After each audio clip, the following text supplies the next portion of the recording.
Electronics has been the #1 choice for scanners, headsets, and race day communication. Racing Electronics delivers the ultimate fan experience to the ultimate NASCAR fan. Hear uncensored communication from every team in the race with a Racing Electronics scanner, or tune in to the live MRN radio broadcast and feel every moment as it happens. Learn more at racingelectronics.com. Be race ready. Be RE equipped. For the second straight year, Justin Allgaier and Junior Motorsports are locked in for Sunday's Daytona 500. The 39-year-old from Illinois, who finished 9th last season, is thrilled to be back in the Great American Race. Couldn't be more proud of this team. Great guys and this whole 40 bunch. You know, everybody that's a part of this team. You know, Junior Motorsport, having Chris Stapleton, Traveler Whiskey believe in this program. You know, Rick Brand, Chevrolet, everybody at Hendrick that has helped just lead us in the right direction. Get us to where we needed to be to. You know, this is a huge undertaking for an independent team like this, and it's going to be cool racing on Sunday. 2 more open drivers will lock in tonight starting at 6 Eastern during the America 250 Florida Duel at Daytona. I'm Susie Armstrong. This is NASCAR Today on the Motor Racing Network. WGSX Lynn Haven, WFLQ Port St. Joe. Powered by Panama City Toyota, ESPN Northwest Florida. The Gator Boys are back. Florida will cut down the nets. Winners of the national championship. And ready to defend their national title. The rack. Layup good and one. Up for the rim. Alley-oop dunk. Smashed down by Condon. Oh, yes, sir. Gets the foul line extended. Rises for three. Bang, he got it to the rack. Dunks it with 2 hands. On your home for Florida basketball. Catch select Florida Gator basketball games on 104.3 ESPN, Northwest Florida.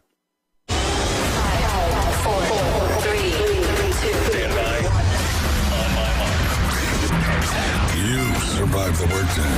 Now survive the truth. Don't you want to have the best 12 teams in college football playing each other? It's time for the hardest hitting 2 hours on the Panhandle. I love it. You're coming through. You got it, baby. Now into the huddle with Paul Wilson on the Sports Blitz. It is a joyous day. I love your show. From the Emerald Coast to the edge of the atmosphere. You gentlemen lift us up every day. 104.3 ESPN Northwest Florida.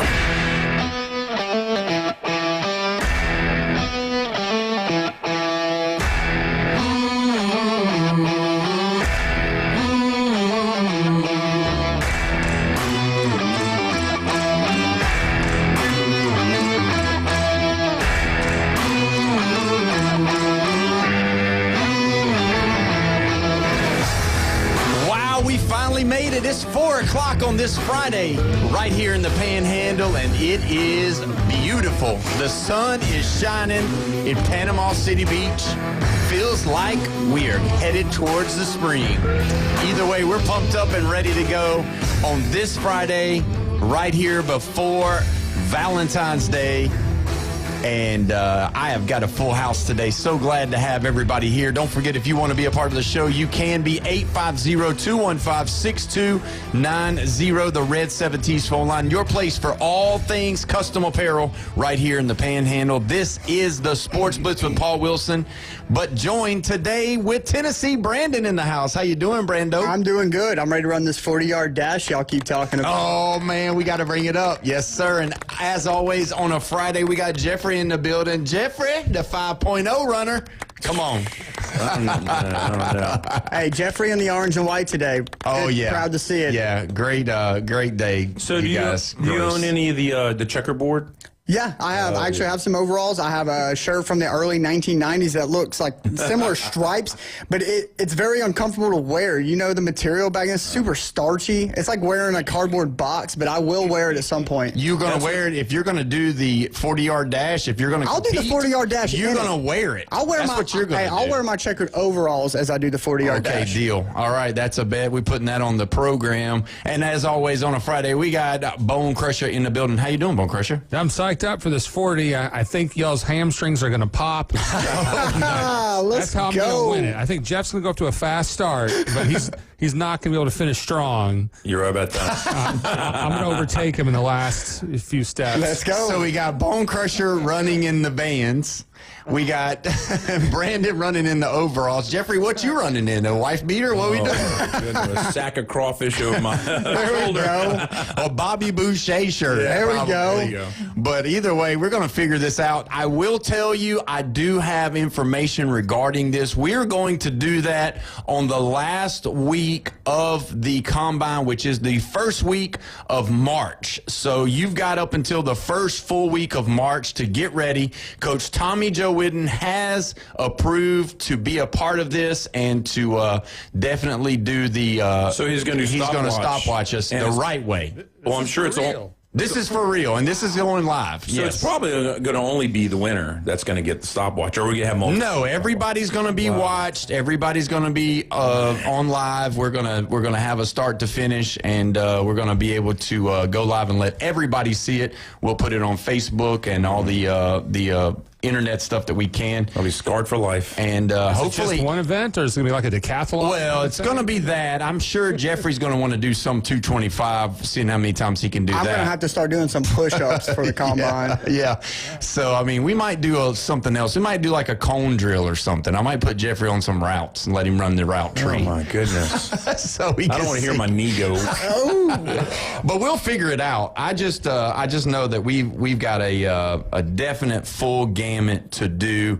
First week of March is going to be exciting, and you never know. We might have to get the paramedics out there because we might need them. Because I just don't want anybody to get injured. Bring the oxygen, because we don't have the inhalers. We don't have workman's comp here, guys. You're not covered. Are we doing this at Mosley, or where are we doing it? Well, it's to be determined right now. We might do it at Tommy Oliver Stadium, or we might do it at Mosley. Yes. So I do know that Coach Tommy Joe is going to be a part of it, and because I trust his skills with doing the stopwatch. So I don't want Jeffrey complaining about anything and saying, "Oh well, I was robbed," because you know those LSU fans are. They always blame somebody when they don't win. So I just wanted as long as you come into my lane and trip me up or something. No, we're gonna. You know what? I'm gonna let you run it by yourself. Individually. I'm going to let you run it individually, and then by the time will tell us who's the champion. He'll keep it, and then we'll do a podium I thought and we were see doing who's first I and thought last. it was doing like all four of us were in different lanes. No, we're not going to run. No, because I know how you are. You would probably run over in your lane and try to bump somebody, and then we'd have to start over, and I don't want to do that because I can only do it once. Because then the clock really doesn't come into factor because we know who passed the finish line first. Yeah, well, I want to do it that way, okay? That's how I want to do it because I want to see how fast we are, number one, and then number two,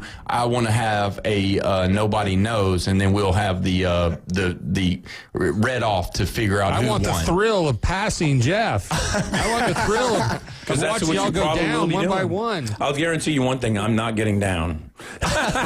You know how you get down in a stance? I'm not getting down. I'll be down in 3-point stance. I'm ready to go. Yeah, see, I can't do that either. I'm probably going to stand straight up and go that way. Yeah, I'll be leaning in, and then boom. Yeah, we'll see. We're going to see. So Jeffrey's probably going to be really. You need to start training because I don't want anybody to get hurt. I couldn't today because the pollen just wiped me out.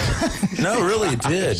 So I heard y'all talking about the pollen. I have extreme allergies to pollen. Have not affected me yet, but I'm sure it's on the way. I never met him. Pollen, I don't know who that is. It must be nice. The cars at the airport and all that, just full of pollen in my car also. Yeah. And somebody like laid a tip on me, and I was like, oh, their car is like just covered in pollen, and I was like, let me get the glass cleaner out and just wipe down their car. Look like a homeless person out there. Yeah, boss. What are we going to do? You wipe the windows. You know, my truck is a little dirty. I need you to, after the show, if you wouldn't mind, bring the Windex. But either way, good to have everybody here. We're pumped up. We got a lot of stuff to talk about. Don't forget, at the 5 o'clock hour, we will be giving away today's prize pack is going to be a $25 Lone Star Boil House gift card, a $25 That Boot Store gift card, a 12-pack of Buffalo Rock, and a 30-day free Anytime Fitness membership. So there you go. We will be giving that away. That's right. You got to get ready. So you never know. We might have to go on over there to the Anytime Fitness and get some moving going because the Coronado shot. In the Coronado. Yeah, I don't want anybody to get hurt though. Let's let that be the number one thing. I don't care who wins. I don't care who's the fastest. I just don't want anybody to get hurt, have to miss work or whatever. But with that being said, we're going to move on to the next question of the day. With it being Valentine's Day, we can't not talk about Cupid and Valentine's. So, Brandon, we're going to go with you first. All right. So, what's the docket? What's the plan? Does the girlfriend, is she getting a bunch of stuff? What are we doing? So, quality time is what she likes. Okay. I mean, I could get a $5 set of flowers at Walmart or $200 from the flower shop. She's going to appreciate it just the same. So I'm extremely lucky on that. So you're going with the $5. So we're gonna build something. We're gonna get some. We're gonna spend a lot of time together. Probably go to like the farmers market and maybe go to dinner and do some stuff. Got a couple of gifts, but nothing extravagant. She just likes to spend time with each other, and that's what I'm gonna give her. Is just me and her time. That's right. You are the gift. Yes. That's right. That's what I'm talking about. All right, Jeffrey, what you gonna do for Valentine's? Come on. I already bought a gift, and then she got something for it today when she was out shopping and everything. And I don't know, man. What'd I'm just you get gonna. Well, actually, got a picture. I got a picture of yourself. Whatever. It's of you. It's of you. Yeah. Wow. Hey, babe. Everybody's got to have dreams of Paul. But no, she went and got a frame for it today, and it was buy one, get one free. So guess what she had to do? She had to get both of them. Yeah, there of you course. go. Can't get one, not the other. So now we probably have to get another picture. But that's fine. Yeah, that's great. Yeah. Whatever. Like glamour shots or something? What do you do there? Sears still? No, it's not. No, JCPenney's gone too. JCPenney's gone too. Yeah, but no, I guess that makes sense to get a picture for her. Well, I already got a picture for her at her house. Now we got a frame, got to fill it, and probably put it in my house. So there you go. All right. Yeah. We'll go out to eat tomorrow for lunch is probably what's going to happen. Yeah. I know people who are all going out to dinner tomorrow. I'm like, you're going to be on a waiting list. Yeah, it's going to be packed, I'm sure. And Back Beach is got a lot of traffic right now. Yeah, so it's going to be packed, but everybody be careful. All right, Bone Crusher, you're on. What you got? If I came home with a picture of myself for my wife, I would not. There you go. Try it this year. Let's see what happens. I got her some chocolate and a smartwatch. Okay. Oh, wow. Okay, nice gift. Very nice. Yeah, I might go try to go throw some elbows, take her out to Pepper's for their Valentine's special you've heard E advertised on 104.3 ESPN. Yeah, very nice. There you go. What kind of special they got? I don't know. Some kind of Valentine's special? Double fajitas and 2 margaritas, $29.99. Oh, wow. There you go. Oh, wow. There you go. 2 locations, Highway 77 and Back Beach. Yeah, there you go. Back Beach and Highway 77. I've been to the one on Back Beach and the one on 77. Both of them are really good. I like them. So there you go. But so I haven't got my wife anything yet. So I don't even know if she's listening right now. She might be. But I'm sure she doesn't have me anything yet either. So, it works both ways. Keep telling yourself that. Maybe She got you a picture of Makes him feel better. maybe I'll go over to Jeff's and get the extra picture that he had the buy one get one Yeah, get picture the of extra me, frame. and then I'll just go hang it on the wall just Perfect. somewhere, maybe over our bed or something. I don't know, just somewhere. Either way, but yeah, I'm gonna. My parents are coming in town to watch the kids. I'm gonna be taking her out to dinner tomorrow night Where somewhere. do your parents live? Alabama. Okay. Oh, that's So- right. They live near Mobile, right? Yeah. Yeah, so we'll be doing that, and we kind of are in the area of we kind of get what we want when we want it. So if she wants something, I'll probably get her something. But I'm with Brandon. I am the gift. Yeah, So there spend you some go. quality time with her, man. There you go. Y'all could have a wrestling career. I'll let you go into the prize closet, get her something. Yeah, I'll bring her home maybe some Stuffed Buffalo animal. Rock or something. Stuffed animals. Here's some drinks. All right, so anyway, we got to get into it, guys. I know that everybody's been looking at this today. This show is definitely not a political show, but I do want to say that President Donald Trump has pardoned 5 different football players. And you guys might know them, but we got to talk about it. So let's look at it. And so, Jeffrey, we're going to go with you first. Billy Cannon just got pardoned, but he's already passed away. So they just posthumously pardoned him or whatever. Do you know what Billy Cannon did? Yeah, I mean, he He's a Baton Rouge guy. He graduated from Estroma High in there, and then he was going to go. Well, it's a long story, but he eventually Heisman Trophy winner. Yeah, well, he actually won a national title the year before his Heisman Trophy. So they won the national title in '58, and then in '59 he had probably the most famous play in LSU history, and that was the Halloween run for like 99 yards. And supposedly they say that all 11 people on the Ole Miss team put a hand on him on that return. Oh, wow. And so he wins the Heisman in '59, and he went first pick in the first round. Mm-hmm. And then he went to the Oilers. He played at AFL, which is kind of different back then because, the top pick is, the big guy is going to go to the NFL. Well, he went to the AFL, played for the Oilers, the Raiders, and then the Chiefs was the 1, 2, 3 that he did. And even when they thought he was all done at the Raiders, which he actually played 3 different positions in the pros. He was a running back, then he got switched over to fullback, and then tight end. And he was like the biggest yards getter as a tight end. So this guy was a stud at like 3 different positions.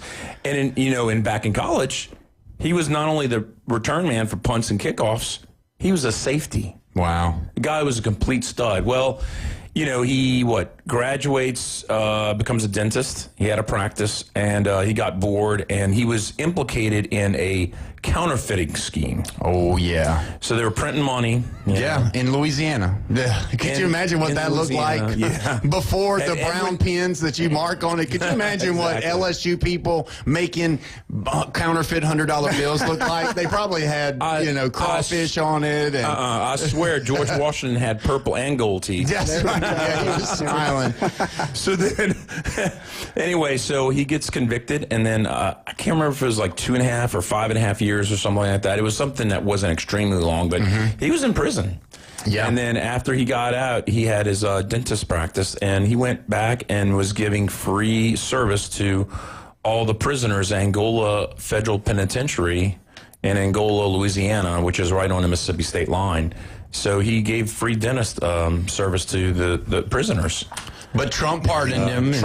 Trump pardoned him. He passed away in 2018. 18, so 7 years, a little over 7 years ago. So great guy, very decorated. People loved him. His Heisman statue was in a local restaurant in Baton Rouge for at least 3 decades, maybe 4. And so that was a big deal, And he's... who's the biggest, other than coaches, obviously, for Alabama, who's the one name player you think is the face of Alabama football? Joe Namath. Joe Namath. Okay. Yeah. This is him. Yeah. Yeah. Yeah. So and that's, he won that's the AFL. How it is. He won the AFL title 3 times in like his 9-year career? Mm-hmm. Yeah.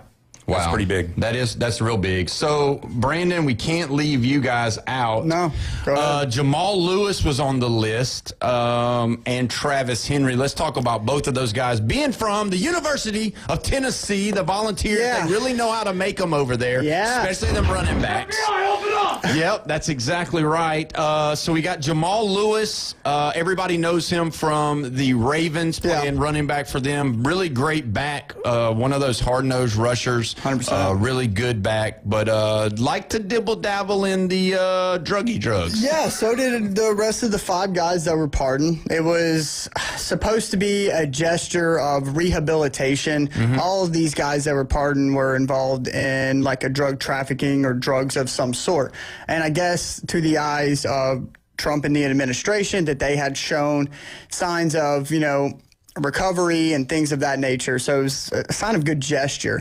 Do I agree with it? Not necessarily, because, man, I'm sure there's other good people out there doing good things, but they didn't play NFL football. They're not getting a pardon. So you don't love I don't necessarily love doing 5 NFL players instead of doing some of the other people? No, or just, I'm not sure. I just don't believe that they deserved a pardon just because of their quote-unquote high profile. Yeah. I mean, that's like a status quo thing. I think it's, I'd say it's a little unfair, but then somebody would say, hey, life's unfair. But, both these guys were part of the 98 national championship team. I mean, they both ring pretty high up there, and, Tennessee football players. I never liked Jamal Lewis because he always talked smack like that he was better than, I think it was Sean Alexander at the time. And I just was like, he always tried to compare himself like specifically, Sean Alexander never compared himself. Yeah. He always tried to be like, He's a little on the quote-unquote, like, arrogant side. Yeah, but one of those big egos where, like, you know,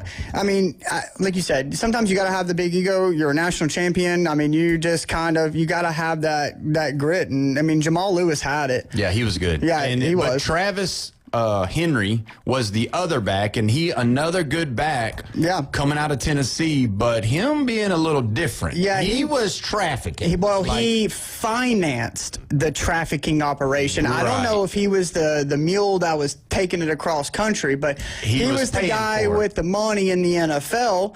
You know, kind of similar to the Michael Vick thing. I mean, yes, it was have y'all ever seen that documentary? Yes. Yeah, and you know, it was at his house, but he didn't know 100% everything that was going on behind the scenes. Knew it was illegal, but he grew up with it, kind of felt normal, et cetera, et cetera. You know, it's all a little messy. I don't agree with it, but yeah, his was it was interstate trafficking, so I mean, that's more than making a phone call for one drug deal, but nonetheless. Yeah, but Travis Henry also, guys, let's just take another step into his life and understand that, I don't know if you realize this or not, but he's got 11 children from 10 different women. Too. So there you go. There's that. No comment. I mean, now he's going to be on the hook for child support. Yeah, well, I mean, some of them are still teenagers. He couldn't afford it. He couldn't afford it. So it was an estimated $170,000 a year in child support, leading to legal disputes and a stint in jail for falling behind on the payments. If you could only imagine. We just talked about. So he might go back in jail for non-payment. Maybe, but we've talked about. Cam Newton had talked about how.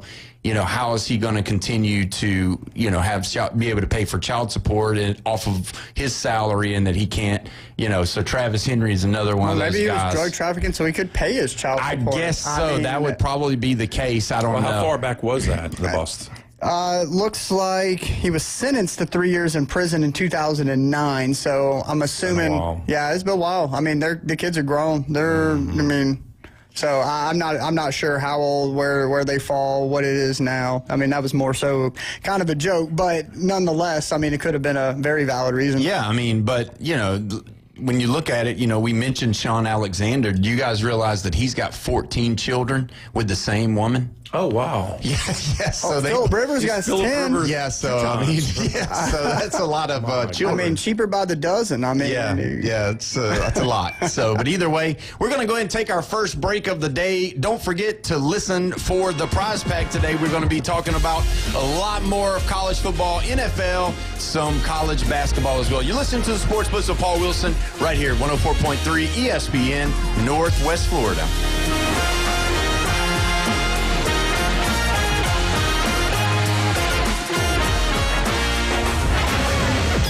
The Red 70s studio line is now open. 850-215-6290. ESPN Northwest Florida. It's the Coach James Hale Show. The only one person more critical than you to make this show. Oh, thank you, Coach. That's so nice. I was going to say that. Wildcat. You complete me. You had me at hello. You believe this? You had me at hello. What do you want? What do you want? I'm going to give you a gift. Yeah. Weekday morning 7 to 9. ESPN Northwest Florida. This is Joanna with your latest forecast on ESPN Northwest Florida this Friday. The rest of the day, sunshine and 71 with a light breeze at 6 miles per hour out of the west. Tonight, mostly clear skies with lows around 52. Tomorrow, partly sunny with a gentle breeze and a temperature near 69. Moving into Sunday, about the same with a high of 67 and a likelihood of thunderstorms and light showers. This forecast is sponsored by Mid-South Lumber, the best little lumber yard in Panama City. Thank you for listening to ESPN Northwest Florida. Rely on it. Are you living with chronic pain, anxiety, or sleepless nights? You don't have to just get by. You deserve to thrive. At Thrive Alternative Medicine on Panama City Beach Parkway, Dr. Laughlin and counselor Suzanne Clark provide a compassionate path to relief. From medical marijuana card certifications to professional mental health counseling, managing conditions like PTSD, chronic pain, and the complex complexities of cancer. Book online at thrivealternativemedicine.com. thrivealternativemedicine.com. Find the relief you deserve. This Valentine's Day, give a gift that lasts forever. At Coin & Bullion Reserve's Fine Jewelry, discover stunning diamond earrings, brilliant gold necklaces, and timeless pieces that celebrate your love. Right now, enjoy 30 to 60% off select jewelry. And with every jewelry purchase of $500 or more, you'll receive a dozen red roses. Visit Coin & Bullion Reserve's Fine Jewelry, your diamond headquarters at the corner of 15th Street and East Avenue in Panama City. Give a gift that speaks louder than words. Make this Valentine's Day unforgettable.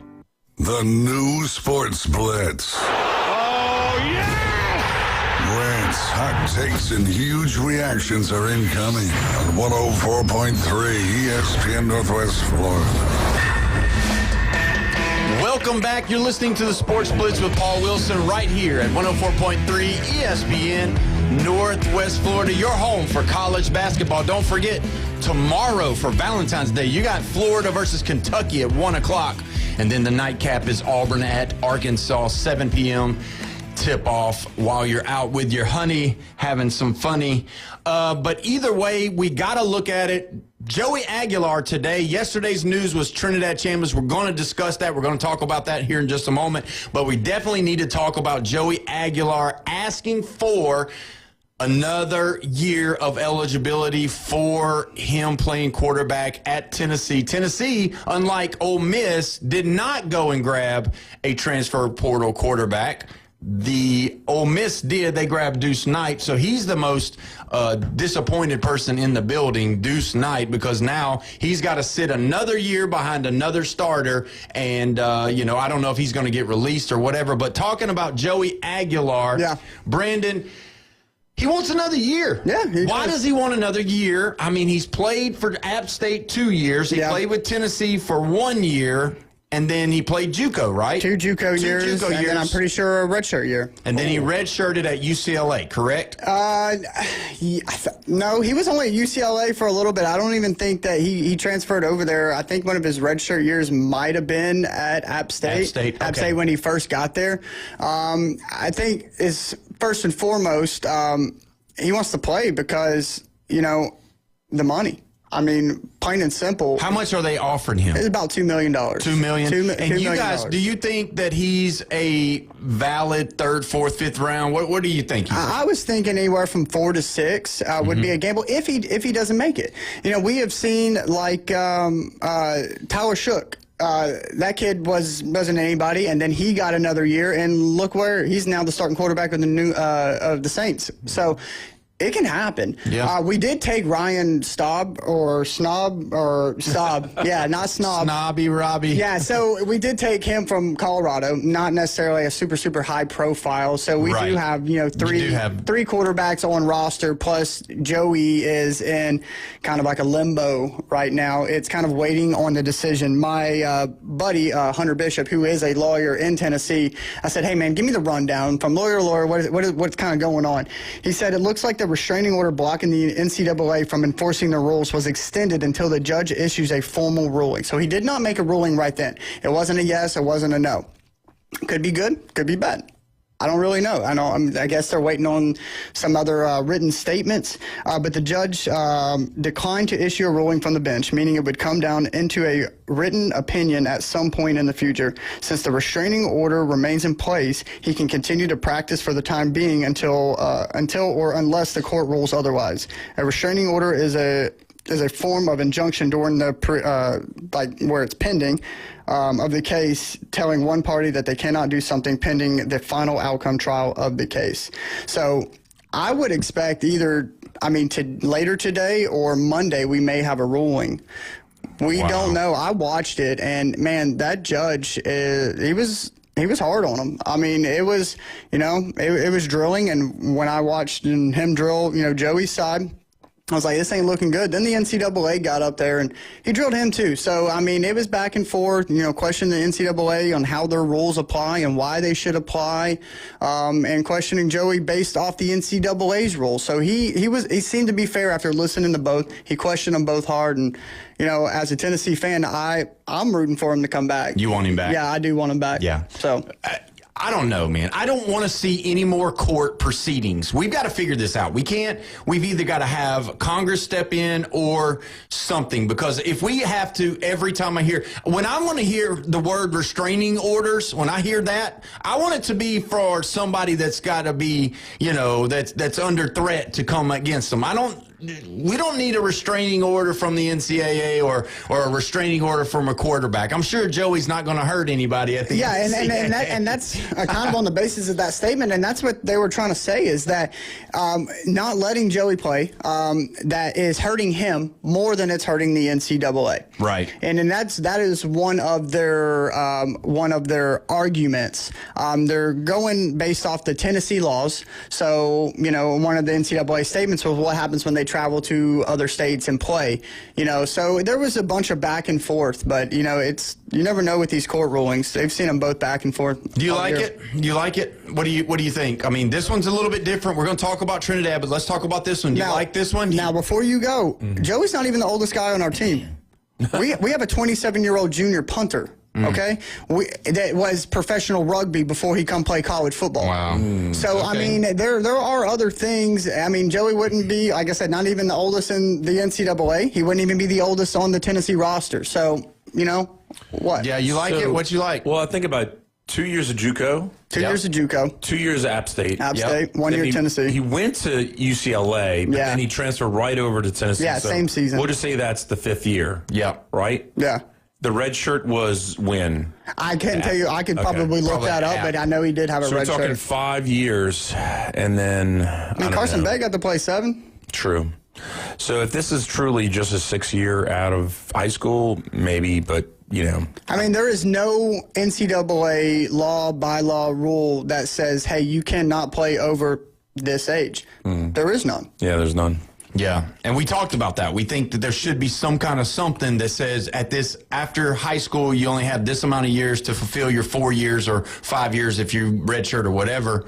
So, I mean, realistically, if you look at it, if you're 20 years old and then you get 5 years, that's 25, when you're graduating. So, and having a 27-year-old punter, I mean, good Lord. I mean, I'm not all for that. That's crazy. That's a generation older than, I mean, there's 17-year-olds out on that field, and you got a 28-year-old. Yeah, 27-year-old. You got to think Indiana was the oldest team in college football. Exactly. And they were mainly 23-year-olds. They were just a little bit younger than the whole Packers roster. So, and that was one of the arguments in the court case. You said, Your Honor, I mean, Indiana just won a national championship full of 23-year-olds, and Joey's sitting here at 23 asking for another year. I mean, why are we preventing him when all these other schools are allowed to play these guys as well? Yeah, I'm just baffled by the fact of where we are. I mean, we've got so many different rules. We got so many things going on. Now you're talking about each individual state. Then you got to know who the judge is. What kind of judge is he? Is he a judge that's going to be biased? Is he a judge that's going to be like trying to take all the glitz and the glamour? Does he got TikTok? You know what I mean? Like, what's going on?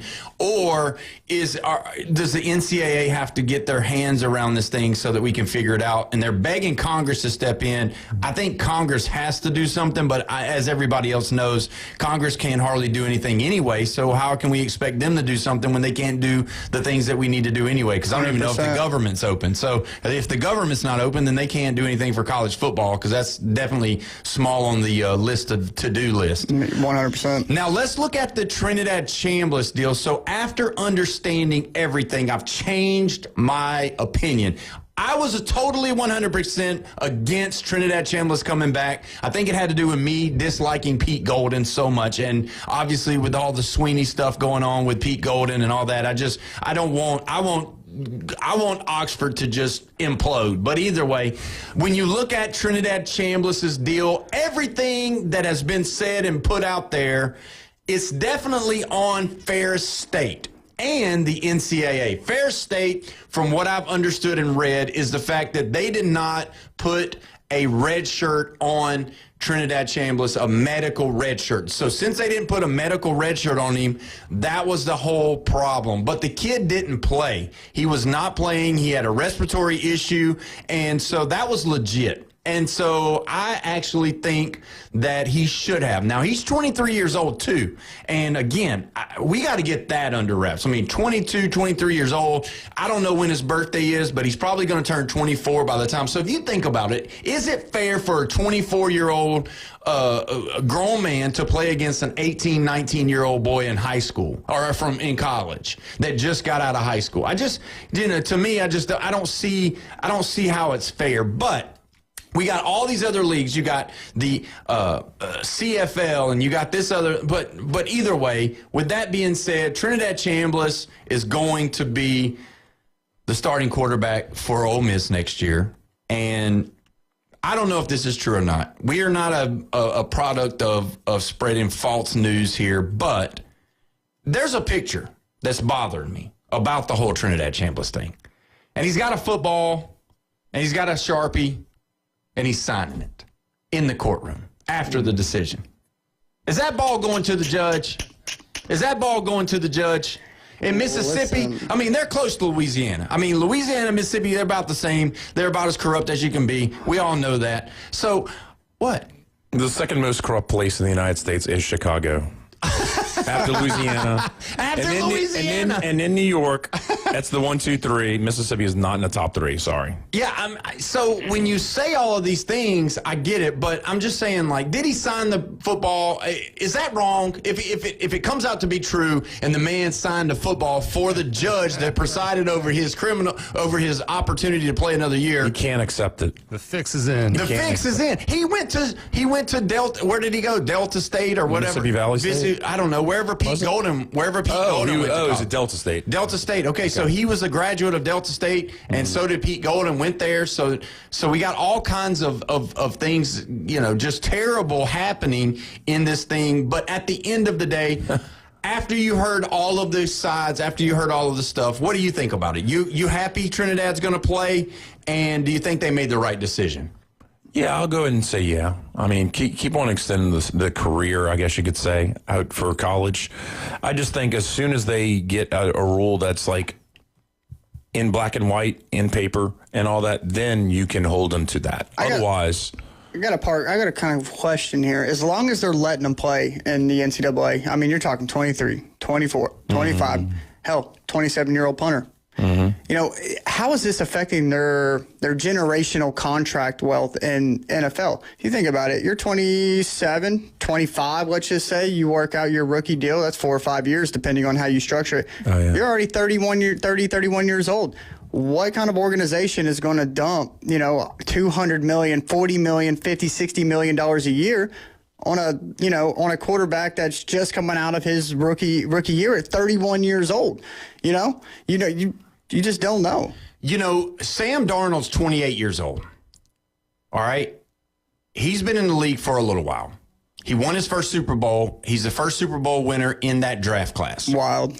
So if you think about it, he's already off of his rookie contract. So realistically, the rookie contracts for those guys that are older like that, because we've had it with Chris Weinke come in. He got drafted by the Panthers, and things didn't work out. He was there for a few years, didn't work out. He eventually stopped playing and became a coach. I think he was down at IMG Academy. Now he's a quarterback's coach, offense coordinator, all that kind of stuff.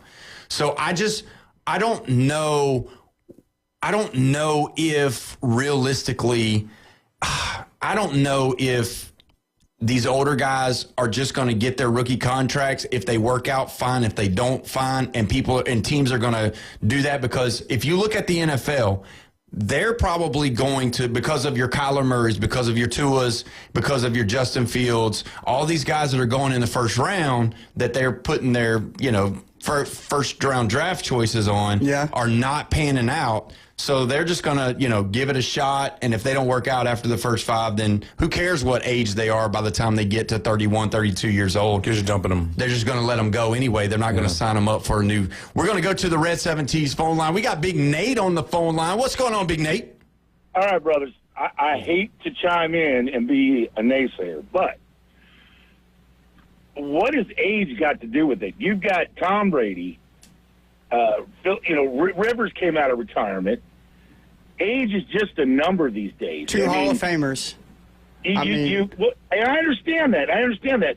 But the 24 that was 24 10 years ago is probably the 27 or 28 today. I mean, these guys are keeping themselves in shape. They're obviously lasting longer. Bobby Wagner, hello. I mean, there's guys in there that the average is going up on longevity in the league. Why would you want to bring somebody in and have to recoach them when you've got somebody that's just as good physically, that may be a few years older, but knows everything that you already taught him and is improving every year? I'm just saying, you can't age shame this. There's no age involved in this.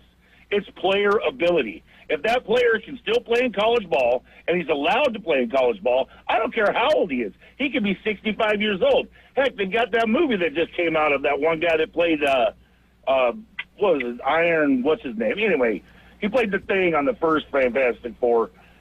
I'm telling you, he's in a movie in there, and he's playing some guy that went through his life pretty much, went back, and then still got a scholarship to play ball. And walked on at like 50-something. So, age is just a number, man. And if you stop thinking that way and expand the league, it's just going to give more and more player ability to those guys. I mean, guys are dropping out just from stupid injuries because the coaching staff puts them in situations that they can't even fathom. I mean, Tua, why is he even still in the league? The guy's going to have major issues later on. You know it. Yeah. No, you're right. And I get it. I'm with you up until the point where we talk about just I still I'm old enough to still have a problem with college football being an amateur sport. I know we're paying them, and I know that these 18, 19-year-old kids coming in, it's just like it's almost not fair that those guys, we're not going to be able to relish in a 18 or 19-year-old kid. It's just going to become a unicorn. It's going to become a phenomenon. It's going to have to be, 5 stars are no longer going to be, it's not always going to be the 5 stars that are going to get signed anymore. Your 4 stars are going to have to go somewhere small. Your 3 stars definitely aren't going to get picked up because of the transfer portal. And I just feel like they're taking the spots of these kids that they busted their butt to come out of high school just to wait behind a 23, 24, 25-year-old man that won't go to the next level and be ready to play, if that makes sense. No, I get it. I mean, but by having the colleges basically as a free feeder school to the NFL, that causes a problem. There's lots of kids out there that don't qualify. Like my son wasn't very, he wasn't very studious. He didn't have the brain smarts to go to college right out of high school. And he was a late bloomer to boot. Yeah. Had he been the physicality that he is now and with the mental awareness that he is now, but got to play in like a junior league like they have, semi-pro, XFL, whatever, those are going to matriculate into NFL careers. They already have for many people. Yeah. I mean, look at DiNucci he was formerly of the Seattle Sea Dragons. They signed him in Denver after Bo Nix got his ankle broken. So, I mean, there are ways around it, and I know the old guard is like holding on to that, well, it's still an amateur sport. No, it's not. No, it's not. It's not anywhere close to what we grew up with, and it's never going to be anymore. The green is the new black. It's all about the green. Yeah. And as soon as that came into the pictures, just wipe away everything, start fresh, new rules, new everything. I mean, it just doesn't make any sense to have that, honestly. Average age of the NFL player, hasn't really changed in the last 10 years, but 20 years ago is about 0.6 lower. Higher. So actually it is getting a little bit younger, but not much. It really hasn't changed much. Yeah. But I mean, you're going to get experienced players over somebody who doesn't have as much experience. They're going to go with whoever fits their needs. Yeah, and that's the thing too. Think about what you brought up. One of the first things you said. You talked about Rivers. You talked about Brady. You're talking about these guys that are older, that are staying in the league longer because of that. Bobby Wagner, who's my favorite to pick. Yeah. And then you look at it.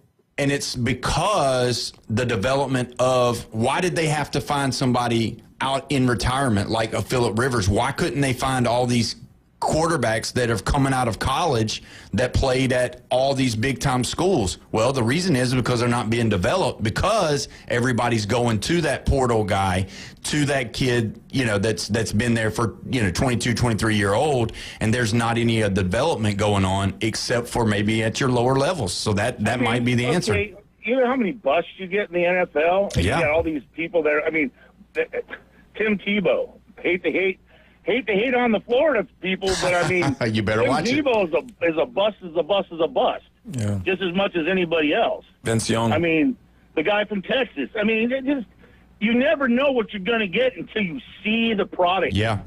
I mean, I could sit there and yell, well, why didn't Drew Brees get his shot back at starting for the Patriots after he got better? Yeah. Yeah. Because No, that's Brady right. was doing okay. And you know what?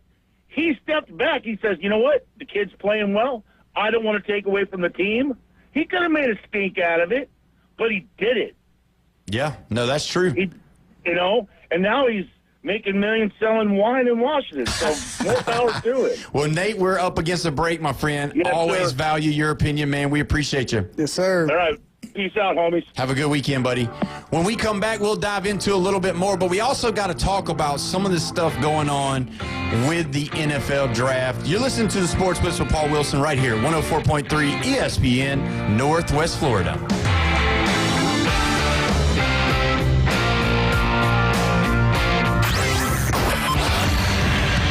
Call or text him now on the Red 7T's studio line. 850-215-6290. ESPN Northwest Florida is taking it to the hole.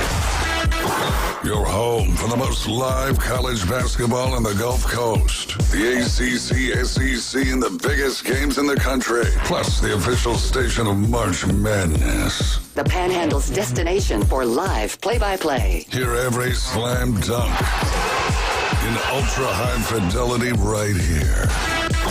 ESPN, Northwest Florida. Discover Kia at Bill Bird Kia. Stop by Bill Bird Kia during the President's Day sales event going on now and drive away in a new Kia. Now offering 0% APR for up to 48 months on the purchase of a new 2025 Kia Telluride. There are a few left on the lot, so stop by for a test drive. You'll get the perfect balance of comfort, safety, and technology. The road is yours. Bill Bird Kia is the home of the 20-year, 200,000-mile warranty. Stop by and see us at 2435 East 15th Street or anytime at BillBirdKiaPanamaCity.com. We'll give you the perfect peace of mind that you can trust. Offer from Kia Finance America for the purchase of a new 2025 Kia Telluride with $20.83 per month per $1,000 financed in 48 months. Quantities limited, no down payment required. Cannot combine with other finance offers. The 20-year, 200,000-mile warranty is a Bill Bird Kia warranty. See dealer for complete details. Offer for well-qualified buyers must take delivery from dealer stock through 3/2/26. Looking to upgrade your truck? It's Blue Diamond Truck Accessories in Panama City. They sell, service, and install it all. Light kits, bed covers, bumpers, winches, lift kits, and any trailer hitch you can imagine. Blue Diamond Truck Accessories, just west of Frankfort Avenue on 15th Street. Find Blue Diamond Truck Accessories on Facebook or call 850-914-0265. Blue Diamond Truck Accessories, 850-914-0265. The Gator Boys are back Florida will cut down the nets. Winners of the national championship. and ready to defend their national title. The rack. Layup good and one. Up for the rim. Alley-oop dunk. Smashed down by Condon. Oh, yes, sir. Gets the foul line extended. Rises for three. Bang, he got it to the rack. Dunks it with two hands. On your home for Florida basketball. Catch select Florida Gator basketball games on 104.3 ESPN, Northwest Florida.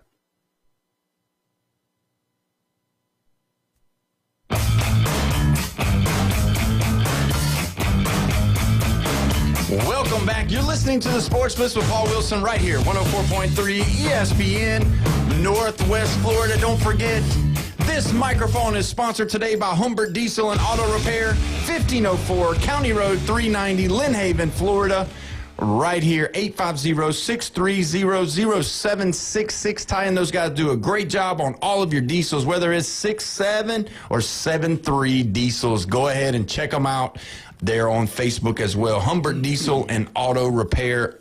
Thank you so much for sponsoring the microphone today. We got Jeffrey in the building. We got Tennessee Brandon here. Yes, we don't call you LSU Jeff anymore, just so you know. We call you Jeffrey because we don't ever know who you're going to pull for. So I know you're writing on Facebook talking about Miami winning basketball games and all that kind of stuff. So we're going to say ACC Jeff today or Miami Hurricane Jeff. I mean, maybe you should just come in with the U on your shirt or something from now on. No. I did send you a reel, though. Did you see the video? Yeah, I saw it.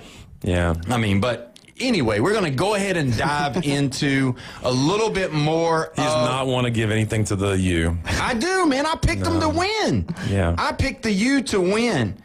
We've been talking about the players getting invited to the draft. I saw more teams that had some of their kids getting selected to go. And you were very surprised that at Florida having 9 invitees, as so they would call them. And then Alabama had 10. And Miami 12. Miami had 10 as well, I think. Oh, they did? Yeah. Oh, okay. So let me ask you this. Does this surprise you? Here's another shocking one about the NFL draft. 0 for Colorado. Colorado players were invited to the scouting combine. So where are we at with that? Let's talk about it for just a moment. We only have a little bit to go before we give away the big prize at the top of the hour. Is Dion not panning out? I mean, let's. What do you think? I mean, obviously the boys are gone. Travis Hunter's no longer a part of the Colorado Buffaloes. Shadur Sanders is gone. His other son is gone. I mean, has Dion... Excitement is gone. Has he wore out his welcome? No, not yet, until they get rid of him. Because, I mean, let's be honest, that program they haven't played an important game since, 94 or 95, probably 94. Yeah, but they had a lot of people. They had a lot of hype with some of their recruits. I mean, Travis Hunter coming in, Dion Story, all of that. Year. It's been big. But they're gone. So with that being said, you said no until they get rid of him. I mean, you don't think he wears out his welcome before? You don't think this is the final year that Deion Sanders coaches for Colorado Buffaloes? If he goes 48 and is miserable, 48, 4 and 8, he's gone. Yeah, that's the number. Do you think 4 wins, 8 losses? You think they'll wait after, or do you think no? They'll wait to the end of the season and they'll say, okay, this didn't work out for us. We're gonna have to move on. What do you think, Brandon? So there are a few reasons why I believe that Colorado didn't really get invited. Obviously, poor performance. I mean, look at the record this year. They fell completely off after Shadur and Travis left for the NFL. Following that, just a few standouts. They didn't have a lot of draft level talent. I mean, straight up. I mean, nobody performed well enough to be put on that national board. And I know that's player development or scouts' perception, but I think that has to do with Dion and player development. Yeah. And getting the right guys in there. I think it was easier for him to get guys in there when he had a son and he had Travis, and it was just all the hype and all the national media attention. Since they left, how much national media attention has Colorado gotten with Dion? None. Little to none, honestly. And the last, and I think one of the biggest reasons, is just the lost visibility from recent draft classes. Guess who got invited to the draft from Colorado last year? Shadur and Travis. Guess who didn't go to the NFL draft? Shadur and Travis. Not the draft, but the combine. Yeah. So that's just those reasons. I mean, they're just not going to be represented very well. Just, there's not a whole lot of talent there. I think Dion goes out with a health implications if they start losing early. I mean, he's got them. And I mean, he does have them. Yeah, he's got them. But I mean, I'm just saying, I think the college, they're playing. I think it backfired. I don't think it worked. I mean, the story about them retiring Shadur's number and putting him for all of this that they did and all of that. I mean, what'd he do? And I mean, it's not like they're playing the SEC. It's not like they're playing even in the ACC. But they're playing. So you're saying the ACC is the third best conference then? Yeah, I am. Just because they put the Miami in the playoffs. Yeah, playing the championship. I'd agree with that. And Texas Tech didn't win a single game. Yeah, that's right. So, I mean, you got to think. And everybody said, Texas Tech is going to be hard to beat. Their defense is this, that, and the other. But they wasn't. So, I don't know. Jeffrey, I think it's going to be if they lose their first 2 or 3 games, I don't know what their schedule looks like, but they almost always start with the Colorado State Rams. Yeah. That's going to be early in the season. They play a 9-game conference schedule. So the other 2 games out of conference, I don't even know who they play. It probably isn't any ranked teams, And, we haven't really talked about them since probably the 10th game, not this year that we just ended, but the previous year before that, because they're still in the running for the Big 12. And then, the last 2 games, we weren't even looking at them at all. No, we weren't. Well, and that's the thing, in one of our Red 7T's phone lines, people said that I've been looking at Colorado. Where do they play? They're not in the Pac-12 anymore, so they...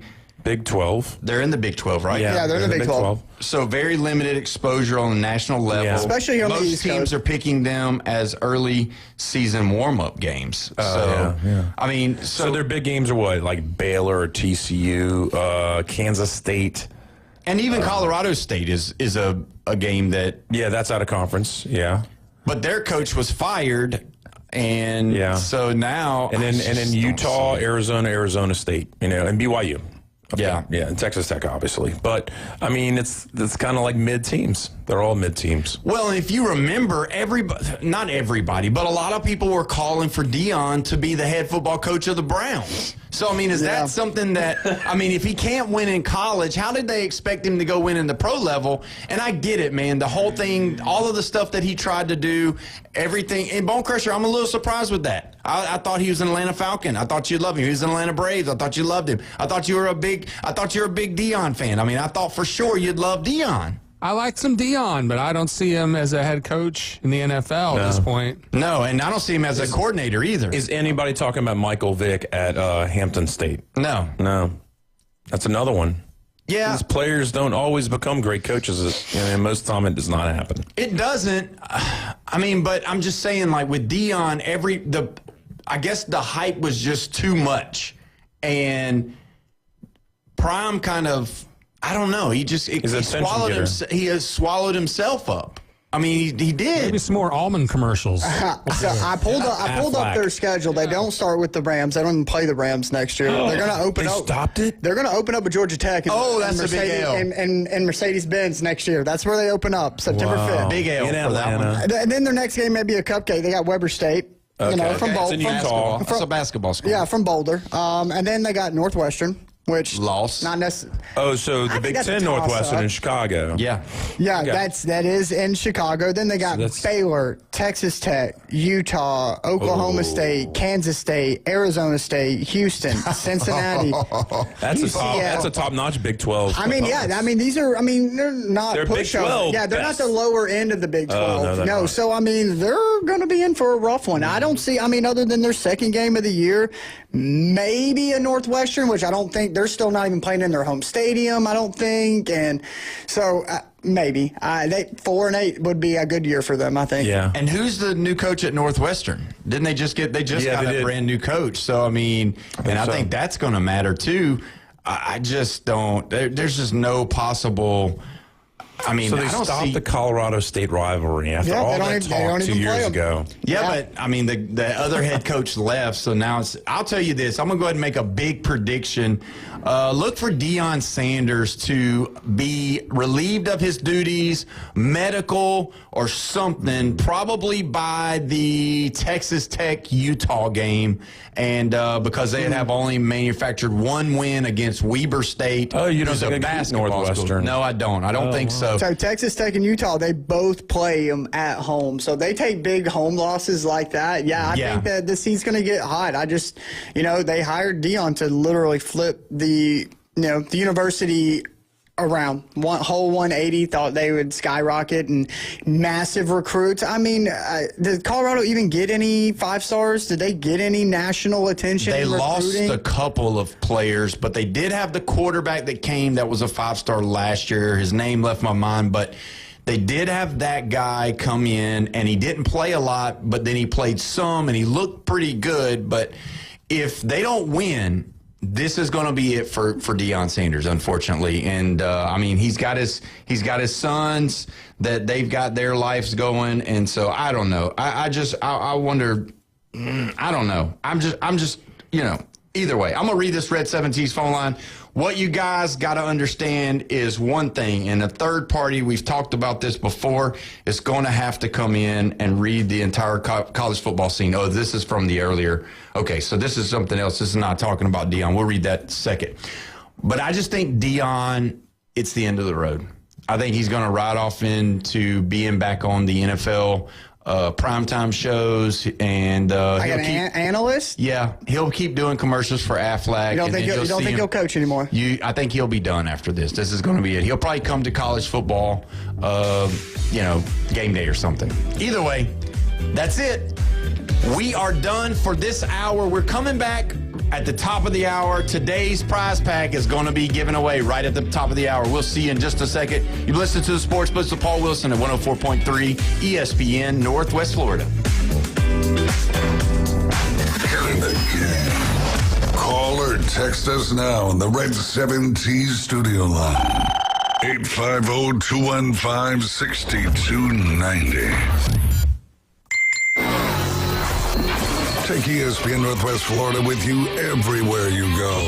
Anytime, anyplace, anywhere. The sports talk and live play-by-play doesn't have to end when you get out of the car. The ESPN Northwest Florida app streams your favorite sports talk hosts and the biggest games in ultra-high fidelity. This is of utmost importance in travel. Take the sports talk monster with you anywhere you go.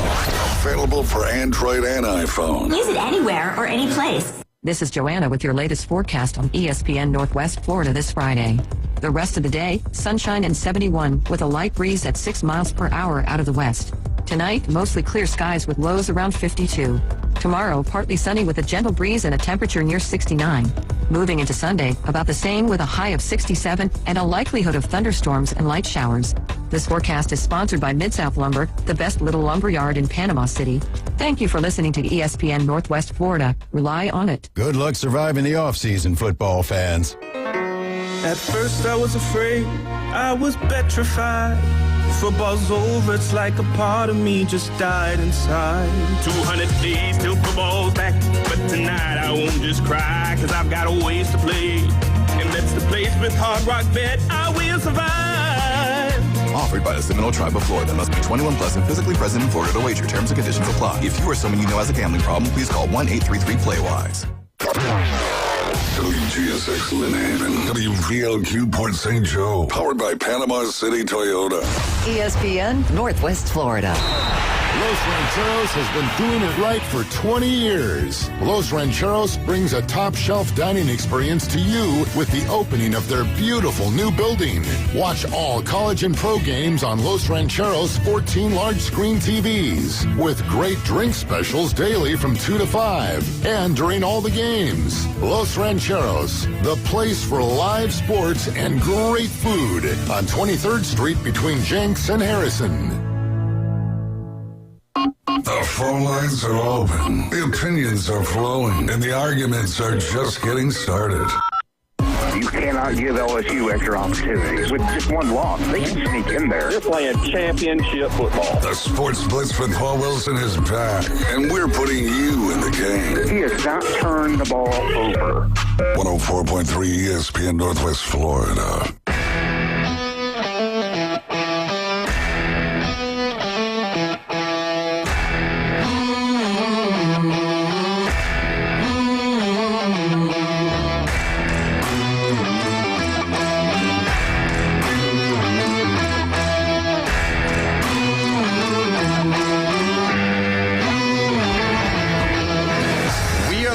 live and local at 5 o'clock on this beautiful day in Panama City Beach. You're listening to the Sports Blitz with Paul Wilson right here at 104.3 ESPN, Northwest Florida, your spot for college basketball. Don't forget the Valentine's special tomorrow, Florida versus Kentucky, right here at 1 o'clock. Don't forget at nighttime, Auburn versus Arkansas at 7. Hopefully, the Tigers can get back in the win column, having a little rough patch right now, playing Calipari in Arkansas. So either way, we're going to be talking about that. And we talked about this today, being this Friday special Valentine's edition of the Sports Blitz. We're going to be giving away a prize pack, and we're giving it away right now. So if you want to call in on the Red 7T's phone line, 850-215-6290 for today's prize pack. It's going to be the $25 Lone Star Bullhouse. They've been doing that crawfish stuff, so you got crawfish, they got the answers. $25 boot store, as well as 12-pack of Buffalo Rock and a 30-day free admission or free contract for Anytime Fitness right there. So if you need to get in shape, go over there. They got that red light therapy over there too. Oh, really? Yeah, so they have all kinds of stuff going on. So either way, we're giving away the prize pack right now. 850-215-6290 is the number. What is Caller 5? I don't know. Let's do what? Let's do 6. Caller 6? Today's Friday the 13th. We should do the 13th caller. What was your number in basketball? My number was 5. Hey, 5. okay. So caller number 5? Yeah. All right. So caller number 5, the prize pack, $25 Lone Star Boil House, $25 That Boot Store, 12-pack of Buffalo Rock, 30-day free Anytime Fitness as well. So I'm telling you, and people are writing in on the Red 70's phone line. The prize pack is great. People are calling, and Bone Crusher's back there. He's two-handing foam. He's two-handed. He's got double-fisted foam. So we're going to have to have it going. And he's not writing any girls' numbers down. No, obviously. He's married. What are you talking about? I'm joking. Come on. But let me ask you this. All right, so we got to talk a little bit while he's taking all these calls. With Trinidad Chambliss getting into Ole Miss as being their starting quarterback, is he going to be the number one quarterback in the SEC coming back for this coming up year? That's going to be the question. So you got Trinidad Chambliss, you got Lenore Sellers, you got Gunnar Stockton, you got Byron Brown, you got John Mateer, you got Arch Manning, you got Sam Levitt, you got Marcel Reed, possibly Joey Aguilar, you got Camario Taylor, you got Austin Simmons. Who's Camario Taylor? Mississippi State. Oh. You got Austin Mack from Alabama, KJ Jackson, Aaron Philo from the Gators, and Kimmy Minchett at UK, and then Jared Curtis at Vanderbilt. Okay, so I have the first question, because I know Levitt's probably ranked like 7th, right? Yeah, but that's just one of the people's rankings. And honestly, I don't think it should be 7. He didn't prove. He played half a season last year. Yeah, hurt. I don't know. He played most of the season, and he went to the playoffs. I think he played like 7 games. Yeah, but with Scattaboo and the rest of the crew, I mean, it wasn't him. Okay, so how many? You said that all year. How many other than Joey Aguilar have been to the playoffs? Not Arch Manning. None of them. Nope, none of them. Except for Levitt. But you got to, okay, we're going to go ahead. Are we going to, we got somebody on the line? All right, we're going to go ahead and go to the Red 7T's phone line. We've got, oh man, a great name. Paul Ritchie's on the line. Hey, Paul, how you doing today, man? I'm doing great. How about you? We are doing fantastic. So you are the winner of that boot store, Lone Star Bowl House, 12-pack of Buffalo Rock, and 30-day free fitness over there at Anytime Fitness. They got the red light therapy, Paul. You got to go over there and get that red light therapy and tell us how it goes. Yeah, I'm about to try that out because I need to lose a couple pounds. There you go. Let me ask you this, Paul. Are you married or do you have a girlfriend or anything like that? Unfortunately, I've been married for 30 years. Whoa, my goodness, shots fired. Hopefully she's not listening. You don't sound like you're that old. Oh, I'm that old. Well, I'll tell you this, Paul. You know, Lone Star Bowl House, they're going to have a special Valentine's deal tomorrow night. So that might be, I don't know if y'all like boiling seafood. They got other stuff, but Jeffrey likes the barbecue over there. He says the brisket's fantastic. So, and the pulled pork. All I'm saying is, if you can get in here today or whenever you get with Bone Crusher, he'll get that to you. But I'm just saying, it might make a big difference for that 30-year reunion that you're going to do on Valentine's Day with your wife. Yes, sir. All right, so we're going to do it the old school way. Paul, who is your place that gives away big, beautiful prizes in the Panhandle? What station? 104.3, the Sports Blitz, and Paul Wilson. That's right, yes, Paul. Sir. We appreciate it, buddy. Well, congratulations, man. Thanks for listening, and thanks for calling in, man. All right, thank you. Yes, sir. You know, guys, when you look at it, we got to look at who's going to be this top quarterback. I mean, you got to think John Mateer is somebody else that's been in the playoff. I mean, he was injured last year. He beat some good teams. I mean, I put him. Were they winning 21-3? Yeah, over Bama. I'd put him at the top of the list with Trinidad. Yeah. Now, when you talk about the top of the list, we're talking about for college football. We're not even talking about who's going to be, because everybody knows that. Let's just be honest. Arch Manning's probably going to be the number 1 pick next year. I mean, maybe. Silent. I mean, what do you mean, maybe? I mean, right now he's Not only running the 6th best quarterback in the SEC. So, I mean, how could he be the number 1 pick off the draft board? I mean, because they got a $40 million roster. Because, Trinidad's going to the NFL next year. Yeah, they're not going to. Lenore Sellers could potentially go to the NFL next year. Yeah, he'll go. Gunnar Stockton will go next year. He's short. Listen. I mean, if Joey comes back, Joey will be going next year. I'm not saying short. that. He's short, too. They're 6'3". Anyway, so, yeah, I mean, I don't think Arch Manning has proven that. He had one halfway decent season. Why would you automatically assume he's going just because of his name? Arch Manning's a dog. Because he beat Vanderbilt. Did LSU play Vanderbilt? No. Oh, actually, we did lose. Yeah, I can't. Tennessee lost, too. Hey, listen, I wasn't making jokes. How about you guys sit this one out, all right? Oh, you can't remember last year. I think Alabama beat them, though, didn't they? Not this year, but the previous year. Yeah, but let me ask you something. I can't believe y'all are saying this about Arch Manning. No, because it's not proven yet. He did not have a great coming out part of the season, but the last part of the season, guys, you can't tell me that he wasn't playing some good football. I mean, it definitely changed. It seemed like he got better.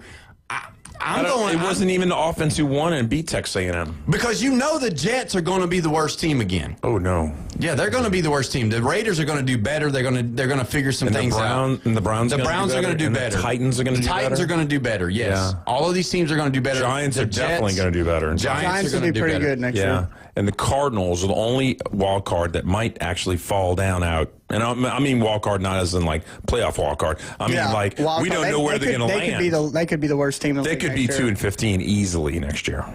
Well, I know that just because we're saying that, we need to look at some of this, because I know, like, you've got Austin Mack in here as possibly being the starter. But really, when you look at, let's look at the battles that we got coming into the college football season.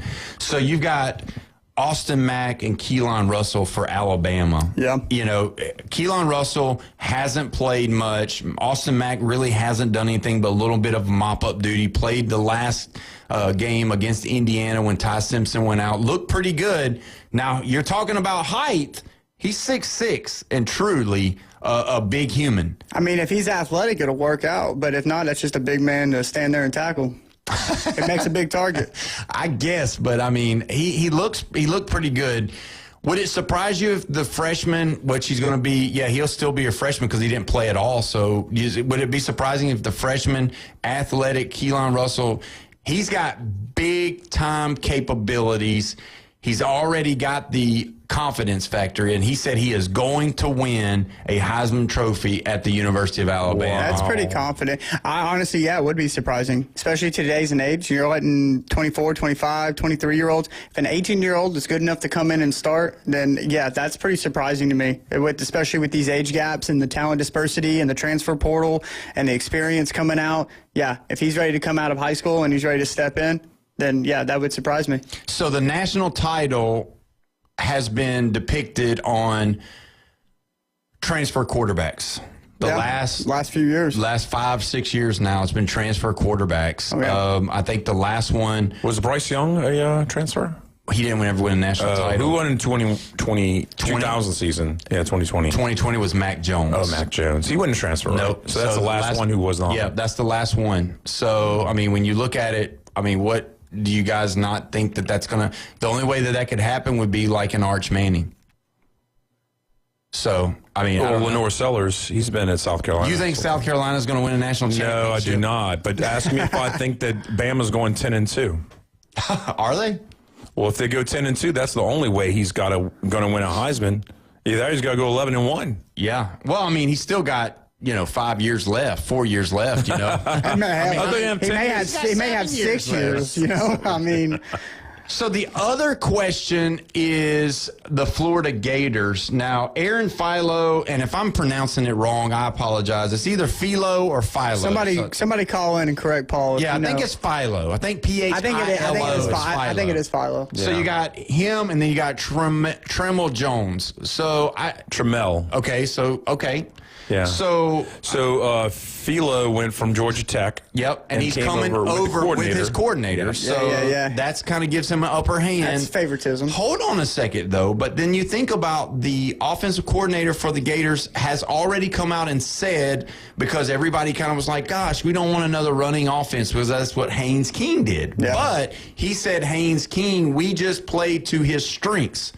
So that's what you're supposed to do as a coach, right? Right. I mean, you're a manager of the team. You put people in the best position to succeed. But the Gator fans were worried that he was going to bring over a running style quarterback with Philo and Tremel Jones. So with that being Philo said, isn't as mobile as Haynes King? No, he's a gunslinger. Okay. So you got that one coming out.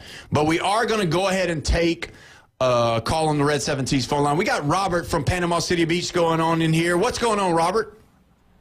How you doing, Mr. Wilson? You've been doing good, buddy? Fantastic, man. I'm getting to sit between these two guys wearing orange. That's my favorite color, boys. There ain't nothing wrong with that. Yes, sir, Robert. Yes, sir. You're a good guy right there. You can't go wrong wearing orange, boys. Yes, sir. But anyway, hey. You can always cover up the throw up. But go ahead. Yeah, you can always cover up the throw up, and you can always continue picking up trash on the side of the road. That's right. You don't get to worry about getting hit. I've heard them all. But anyway, guys, look, let's just go back. I know it's probably going to be, quarterbacks in the SEC is probably going to be a bunch of first-time starters, guys. And my thing that scares me is, I just think Ty Simpson left way too early. Yeah. I don't think he's ready. I don't think he's ready for the pros. The guy at Ole Miss made a great decision coming back. The guy out of Oregon made a great decision coming back. But these boys, you can be, like Arch. His last name's Manning. Of course, everybody's going to put a star by. But to be honest with you, he's sucking hind tit.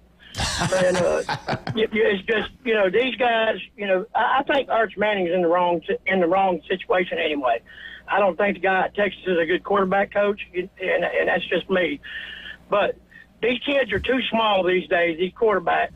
They got to get in the weight room and they got to bulk up. It's not the steroid age anymore. I understand everything, but man, these kids, the way these, if we get another Bain in the SEC, it's over. I mean, it's, if we had a Bain in the SEC like Miami did, he will eat your lunch all day long and make you pick up, pull your britches up, and tie them up yourself.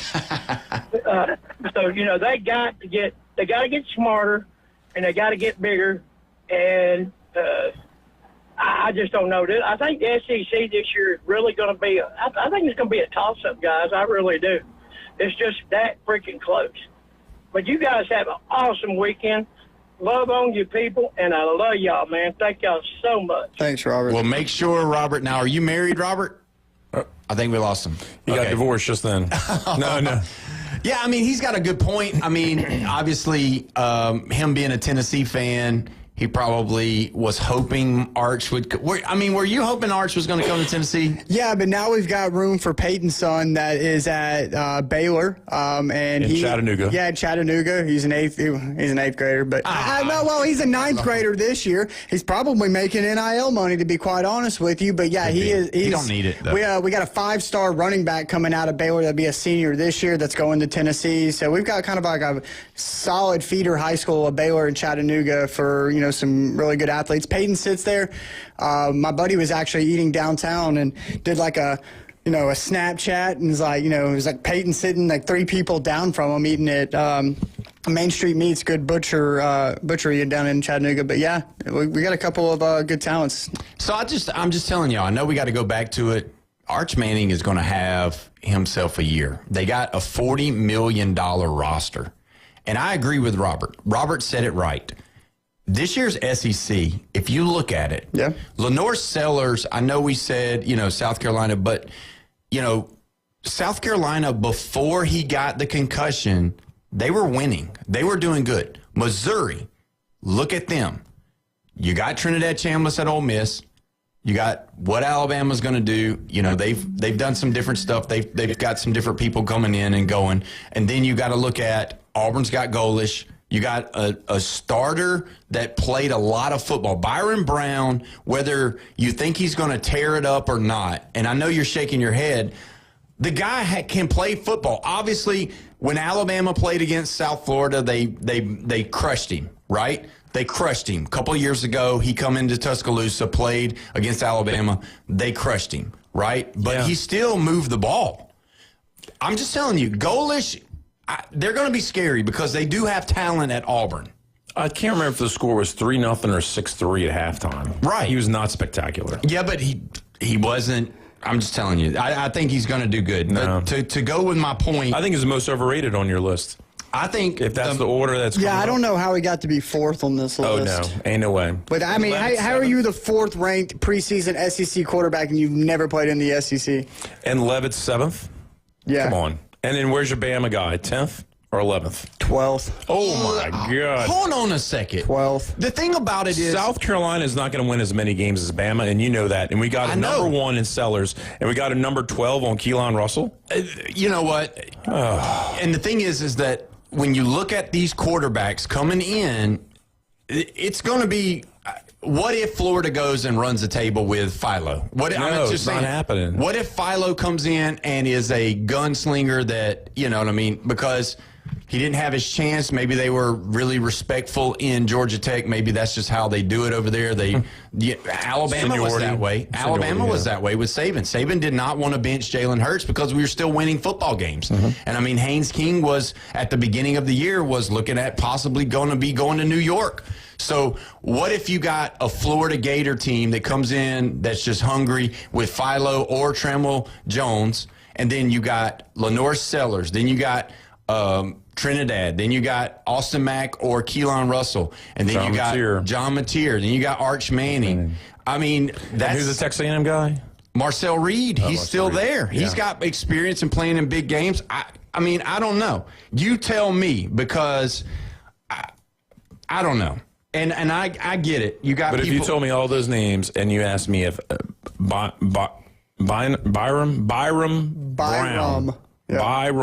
Brown is even considered in the top 8, I'll say you're crazy. Absolutely insane. You think so? Absolutely. I mean, he's good. No. Well, I know I'm reading the Facebook page, and I'm just happy to say that Stephen Harris, our friend of the show, he is on here, and he is saying that we've got to give Arch some slack because he was definitely better at the end of the year, and he's going to be way better in 2026. I mean, I'll give him slack, but I'm not giving him the overall number 1 draft pick next year yet. No, I'm not either. I mean, and then you got Christopher Multiconte coming in saying that, Philo, Fumbolo, so we got shots fired with that. But, I mean, when you look at it, the Gators, are they going to be, better than last year? I say yes. I say they'll be better than last year. Well, they went 4-8. Yeah. I hope so. I mean, if John Summerall does not win more than 4 games next year, Gainesville will. Oh yeah, they'll be. Yeah. Is there ceiling 8-4 or is it 7-5, Paul? I think 8-4. I think 8-4 is realistic because you don't know. You don't really know. Is Philo going to be the guy? Is Tremont Jones going to be the guy? And if he is, are those guys going to be really good?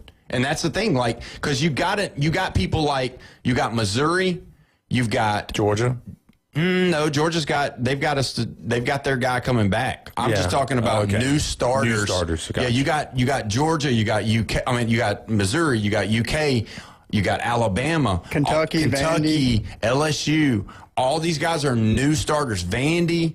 I mean, it's not a given. It's not a given, and that's where when you look at how it's set up, usually the guys that's been there usually have the upper hand, but this year's SEC is about half and half, and I know we got to take a break, but I got to get on to you for a minute. When we come back, I'm getting on Jeffrey, so everybody tune into this because it's about time. I'm sick of it. You're listening to the Sports Blitz with Paul Wilson right here, 104.3 ESPN, Northwest Florida.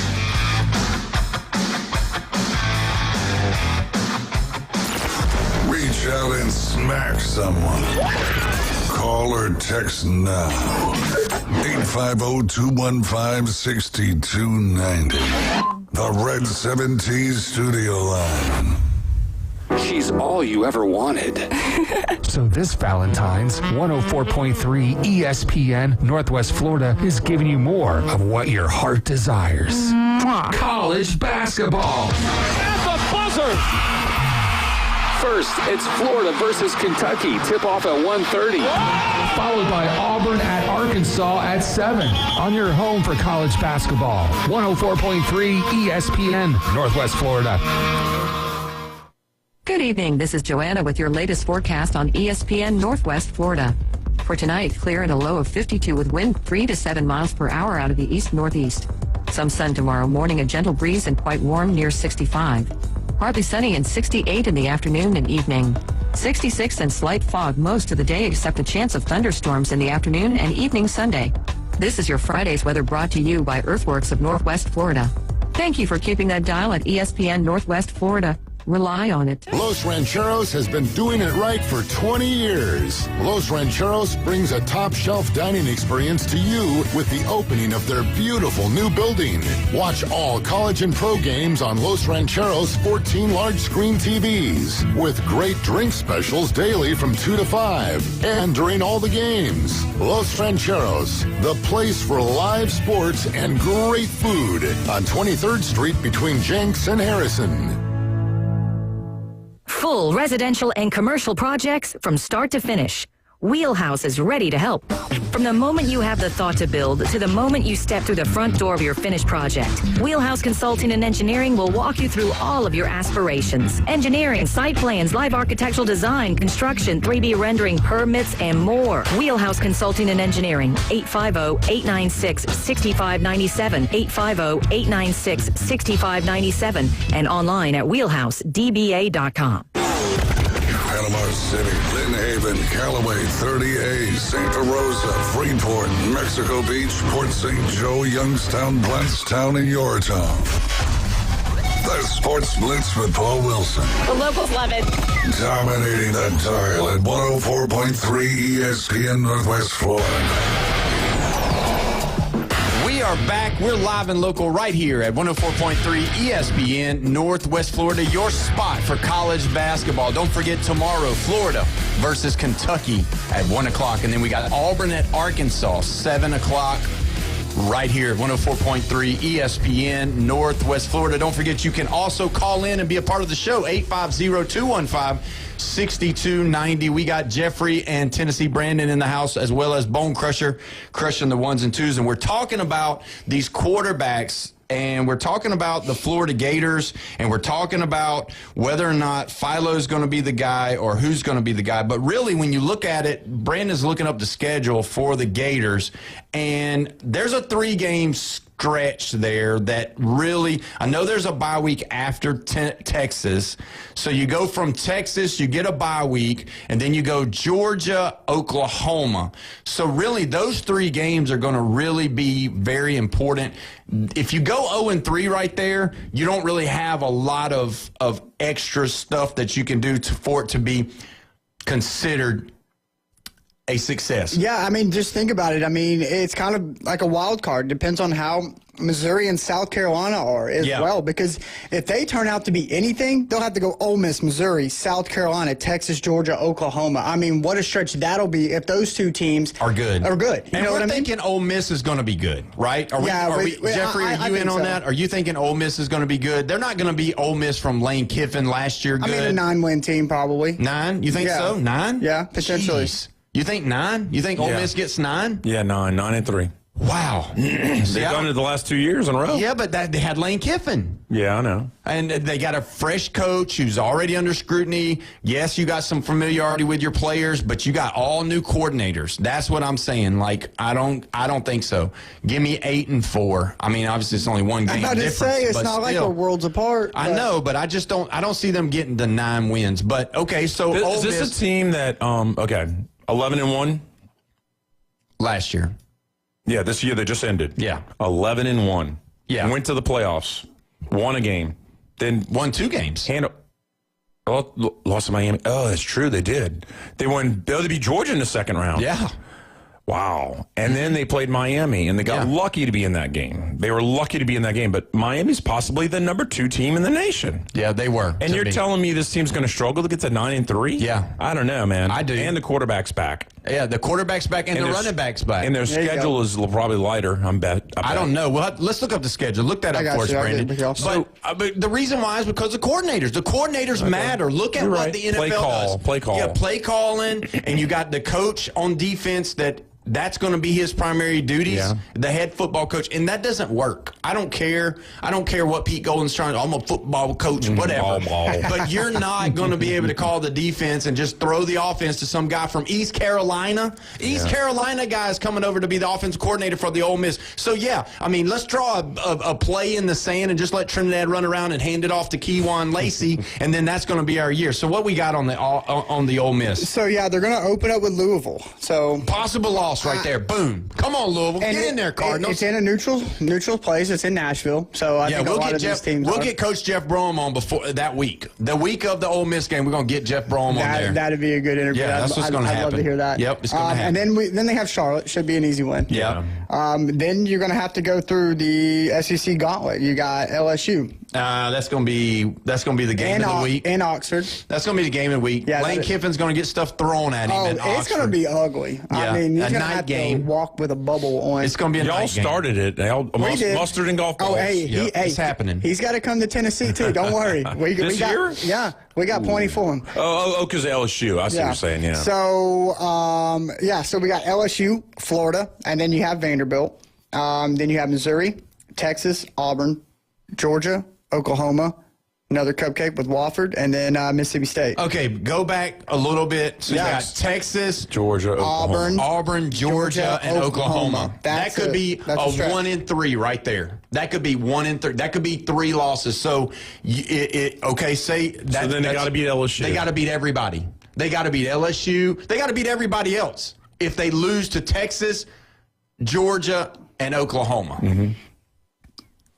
Okay. So you're Texas and Oklahoma they're going to beat away. Louisville. I'm sorry, Jeff. If they don't, you'll have to say it to his face. If they don't beat Louisville, then you're going to jump off. You're going to jump off that bandwagon. Oh yeah, if they lose to Louisville, me and Jeff will be sitting here week 1 being like, yeah, exactly, and I'm going to be like Randy Travis over here. I told you so. But I mean, when you look at how, I'm telling you, the coordinators matter. Yeah, they were on the sidelines during the playoffs, but they wasn't calling the defense. They wasn't calling the offense. You got Frank Wilson coming over from LSU, and then you got the Eastern Carolina guys coming over. And Weiss is gone. And Weiss is gone. He's back over there at LSU. And so I just don't see it. Yes, Trinidad is awesome. Yes, Q1 Lacey, awesome. But I'm telling you, this whole thing, they want to act like it. There was a reason why LSU was willing to throw out all that money. There was a reason why Lane Kiffin left to go somewhere else, because he truly knows that he couldn't win it all over there. Now, do you think he could have won it? Maybe. I don't know, but they didn't. And so with that being said, I say they lose 4 games next year, especially if they started out by losing to Louisville. They could go 7-5. They lose to Louisville, they're going 7-5. They're going to lose to LSU. They're going to lose to would surprise me if Auburn sneaks in there and gets one against them. So then what will the good old Ole Miss faithful be doing in Oxford then at the Grove? Will they be trying to get Pete Golden out of there? So is the ceiling losing to Georgia and Texas and being 10-2? Oh, there ain't no way. Okay. They're going to lose to Oklahoma. So you're saying 9-3 is the ceiling? 9-3 is the best they could possibly do, because they're either going to lose to LSU, Oklahoma, Texas, Georgia. And I mean, and if you got what happens if Florida's hot? What happens if Auburn's hot? What happens if I think Vanderbilt. I think Vanderbilt's over. Yeah, you know what I mean. I think let's hope so. But I mean, I think that's where it goes from there.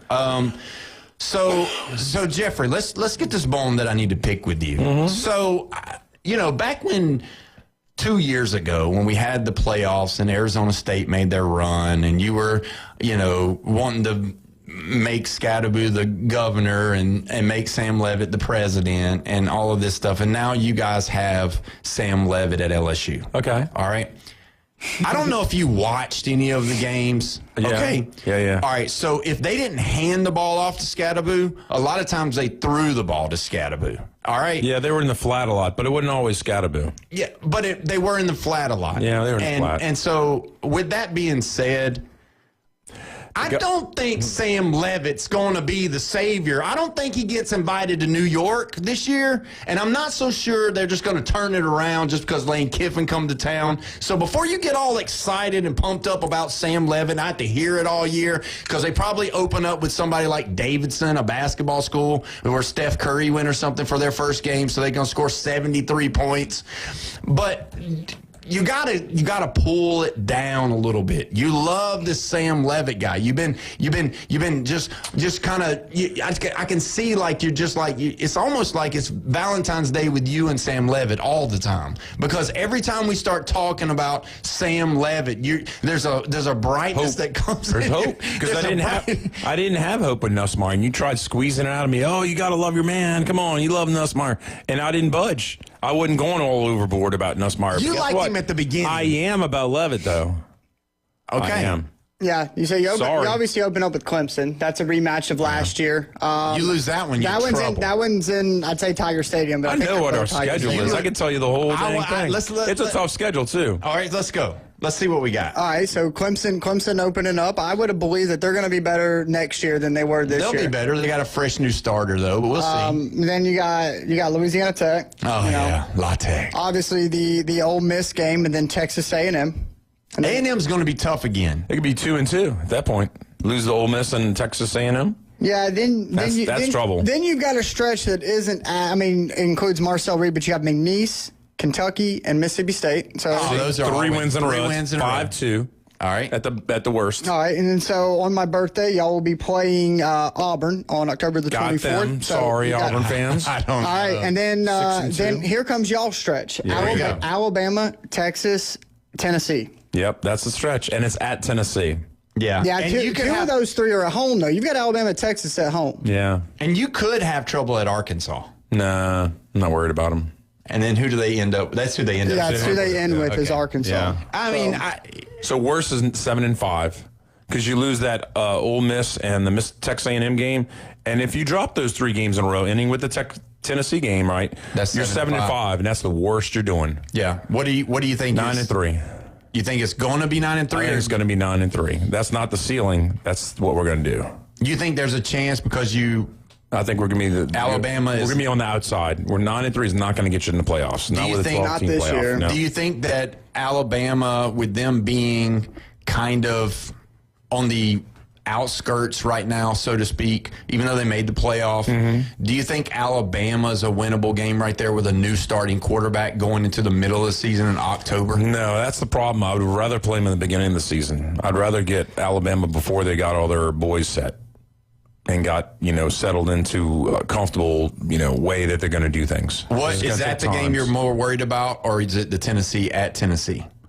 That's going to be a tough one, too. You do have a bye before the Alabama game. So you have a bye. Yeah, we've been doing that for about 7 or 8 years. Well, changing for the 9 game, they changed a lot of stuff up. So, I didn't know if they were coordinating that as well. But, yeah, they do have the bye week, and then obviously Alabama. I don't like it. We always played Ole Miss on Halloween weekend.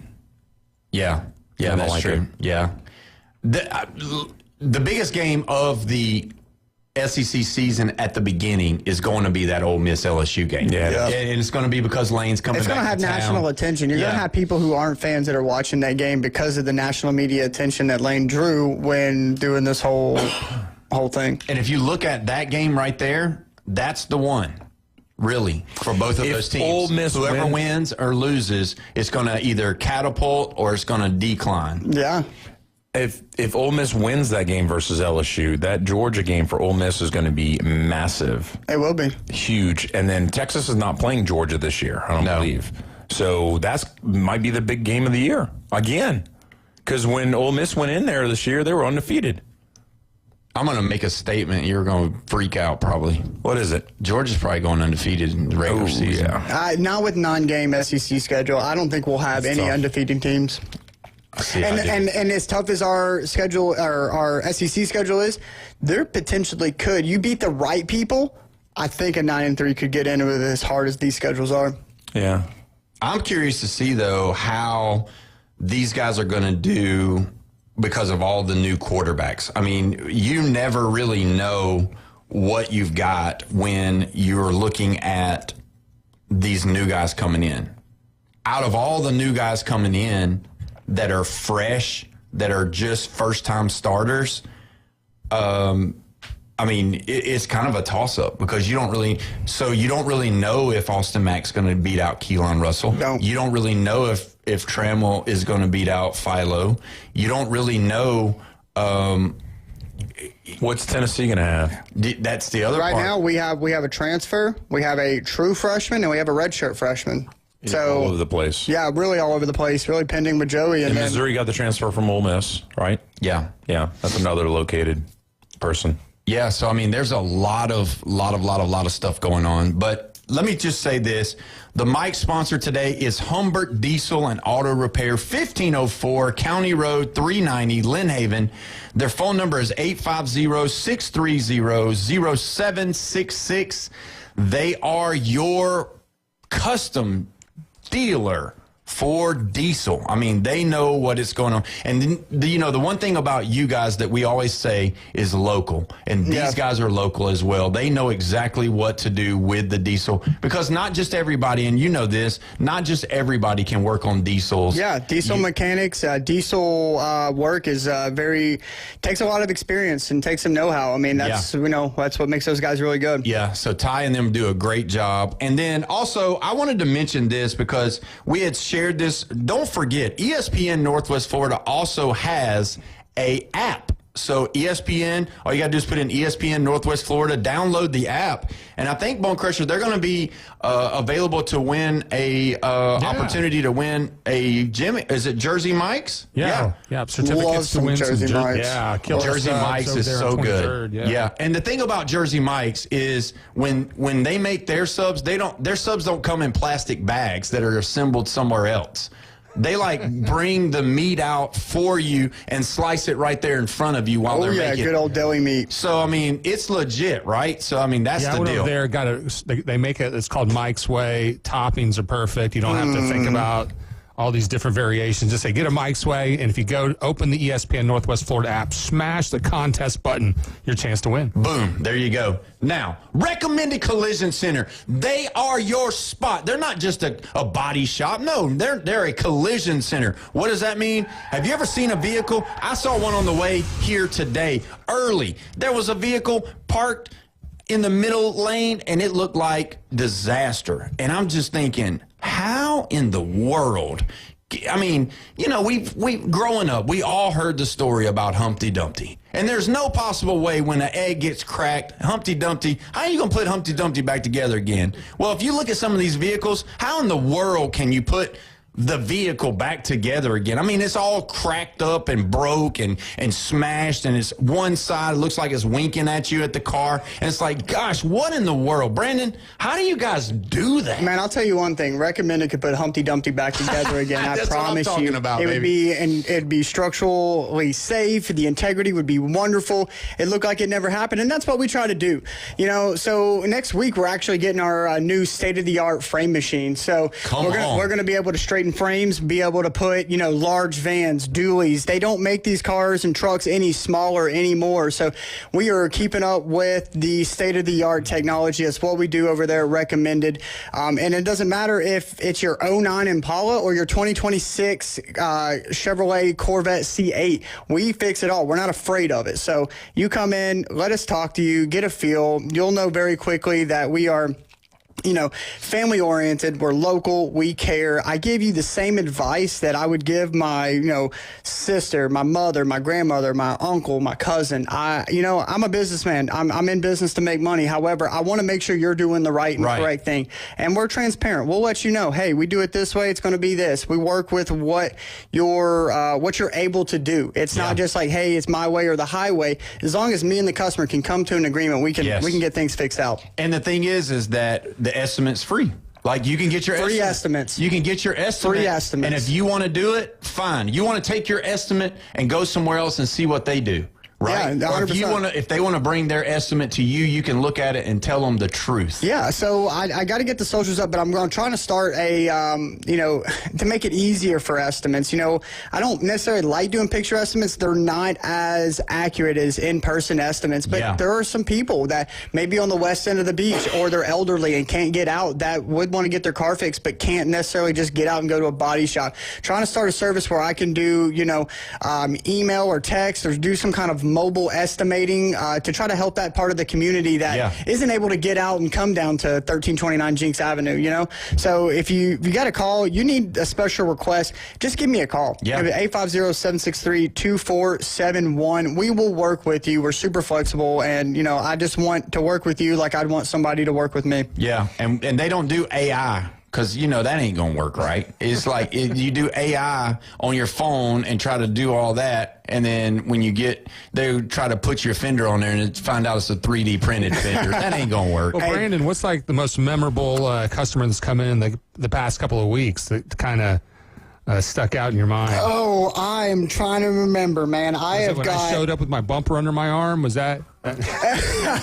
We do have people that they'll knock their bumper off. They'll be in an accident and they're like, yeah, I got it in the back of my car if you can use it. And I look at it and it's like, yeah, I can't read it. It's shredded. Like, what do you want me to do? But I mean, we want you to melt it back down. Put it on that mold machine. Yeah. I mean, we can fix all kinds of things. I mean, from plastic repair to bullet holes and tailgates. Whoa. We've had a couple hunters that, loading their gun, accidents happen, man. Yeah, we can do it. And whether it's high-strength steel, whether it's aluminum, we have all the equipment. So you don't be afraid. Come in to see me. That's right. Go see them. Recommended Collision Center. When we come back, we're going to discuss a little bit of NFL news. You're listening to the Sports Blitz with Paul Wilson right here, 104.3 ESPN, Northwest Florida.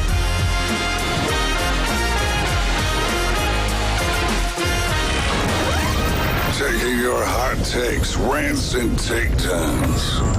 Let's hear it on the Red 7T studio line. 850-215-6290.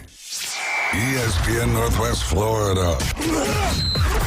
Colin Cowherd.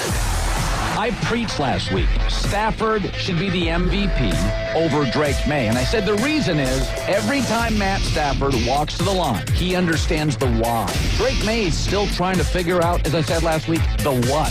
What am I seeing? What is this? He didn't have the answers against Seattle. The Herd with Colin Cowherd. Weekdays at 1. ESPN Northwest Florida. Find something you love with great deals this month at Panama City Toyota. Get 1.99% APR on a new Camry, rated best midsize car by Kelley Blue Book. Plus, 90 days until you make your first payment. Get 2.49% APR on the Rocket Tacoma. Plus, 90 days until your first payment. And get 2.49% APR on the powerful Tundra. Plus, 90 days until your first payment. Come check out our showroom or browse online at Panama City Toyota. Offer expires March 2nd. For details, visit PanamaCityToyota.com. Experience a higher level of service. David Adamson Designer Jewelry has been providing you the very best of fine jewelry and repair in Lynn Haven for over 32 years. David has added Amber Anderson and Russ Clare, names you've known and trusted in PCB for years with your fine jewelry and watch needs. Find that one-of-a-kind engagement ring, that special anniversary gift, or something colorful just for you. Amber and Russ will find it or build it for you, serving Bay County and beyond in Lynn Haven at the corner of Ohio Avenue and 9th. David Adamson Designer Jewelry. This is where heroes are created, legends are born, and dynasties forged.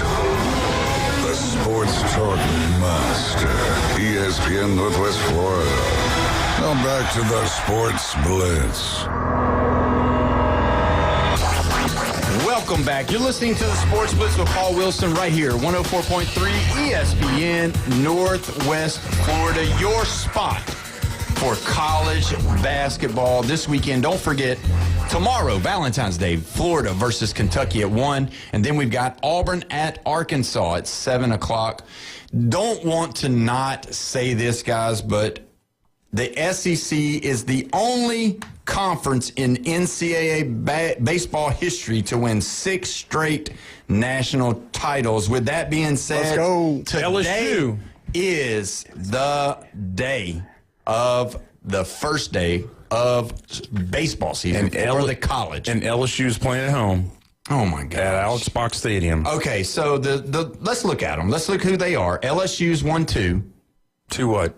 In these 6 straight. In the 6 straight. Oh, in the 6 straight. Okay, yeah. Tennessee's won 1. Woohoo. Ole Miss has won 1. Vandy. Mississippi State's won 1. And then Vanderbilt's won 1. So that's the last 6. So, you know, Jeff. And 7 of the last 8. I mean, we're just killing it in baseball. You know how many teams are ranked in baseball? I can tell you one for sure. As Tennessee, but Alabama's not. Yeah, by the way, 11 SEC teams are ranked right now. Not to rain on Paul's parade, but Alabama is getting beat 7-1 at home by Washington State, bottom of the 5th. Yeah, Washington State's not good. We're playing a nobody, Milwaukee, and we were down 5-2. You were. Y'all straightened it out. I'm trying to find the score here. It's 16-5, so we scored, 14 straight runs on them, and it's a final. It's game over. Yeah, Tennessee's up 8-0, bottom of the 7th. Who y'all playing? Nichols. Oh, Nichols State. Yeah. I mean, those guys, they're hungry. Those kids are really, they play ball down there. Don't worry about that. Yeah, Alabama, even though we have spent a lot of money on it, we've got a couple of guys that is looking at to be high-level draft picks. Our shortstop, LeBron, is looking to be a good player this year for Alabama. It just seems like we're little brother when it comes to baseball in the state of Alabama. It looks like Auburn's usually better. I don't know why. People love to go to Auburn for baseball more than they do Alabama. And I don't know, and I guess because we are a football school. And that's the reason. I don't know. I think that there's more fans for you.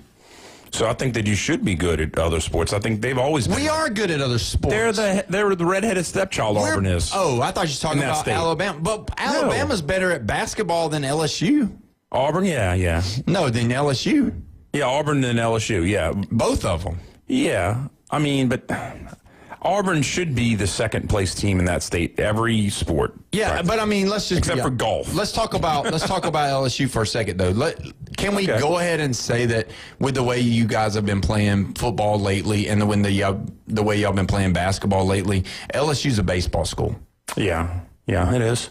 And Sam Levitt's not going to do anything but continue the process of baseball school. Okay. I'll accept it. I mean, we have a bunch of little bitty sports that you don't really care about, like women's basketball and gymnastics and women's track that we win national titles at. But they don't matter. If we're talking about the three big sports, right? Mm-hmm. Football, men's basketball, and baseball. Yeah. We have as many national titles in the last decade than probably the same as Alabama, because we've won what? I guess we've won 2 or 3 baseball titles, 1 football title. And what have y'all won? Like 3 football titles probably in the last 10 years? Yeah. Yeah. It's kind of lapsing. But don't let it sliding. Y'all got to get another one. We went to the playoff. Tell your boys, get it together. We went to the playoff. Playoffs. Y'all didn't. We're going to go What's Tennessee got? They got baseball. That's what they got. They won the title in baseball a year and a half ago.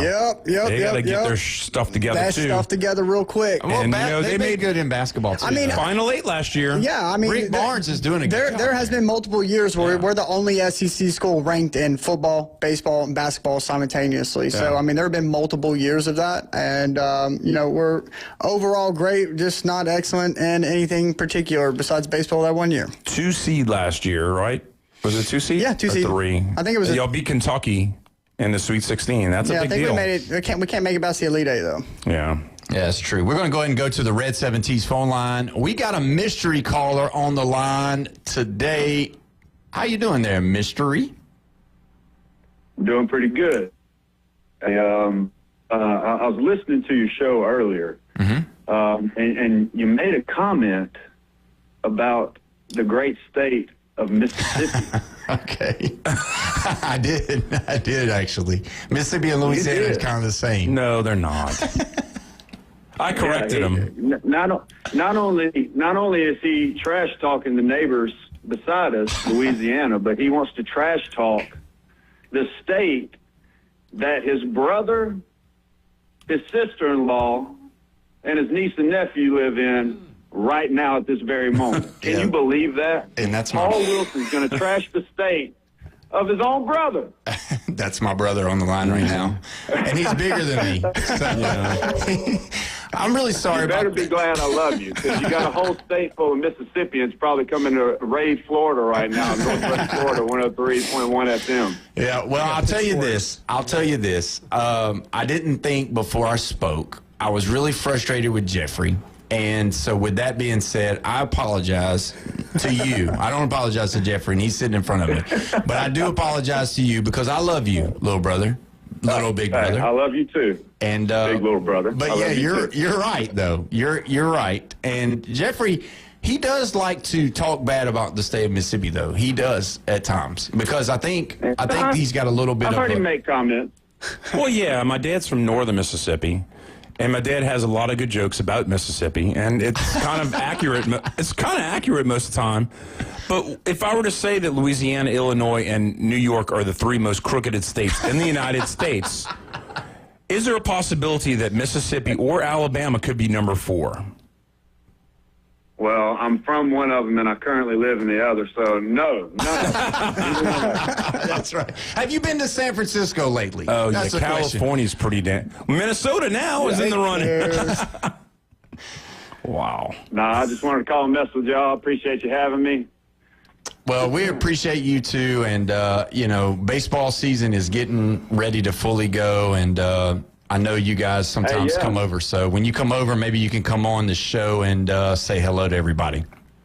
Yeah, for sure. Hey, speaking of baseball season, the alma mater Southern Miss, which is apparently a baseball school now, is getting ready to whoop some butt. Top 20 in rankings, so keep your eye on them Golden Eagles, baby. That's right. Well, thank you so much for calling. We appreciate it, and we will talk to you later, and sorry again about that, little brother. See y'all. All right, buddy. I think you like your brother more than you like Jeff.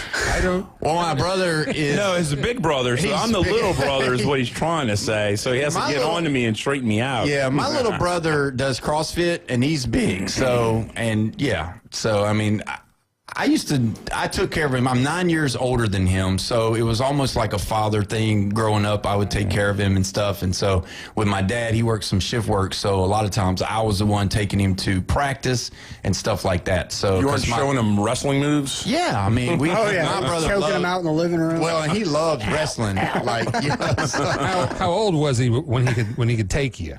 We never did see because I was 9 years older, so I was kind of like, he was. So he was like 15 and you were like 24. Yeah. So, and again, when you got somebody 24 years old playing against a 15-year-old, it's not the same. It's not fair. 15 will take you out. No, but he played college football at Southern Mississippi. So there you go. Played quarterback over there, and for Jeff Bauer. So there you go. Sweet. But so that's good. But let's look at this. I wanted to see what y'all thought about it. There's some negative news coming out of BYU. Don't want to really deal with that too much, but their leading receiver indicted on rape charges. So, and 3 days ago, he was just got engaged. So, man, BYU the last couple of years having some problems. And they take a vow of celibacy. Celibacy, yeah. At BYU because it's Mormon. Yeah, that's right. And don't forget, BYU's playing against Notre Dame this year. That's going to be the big game, and so it's going to be the Mormons versus the Catholics. So I mean, Jeffrey's probably going to get the T-shirt. He'll probably be.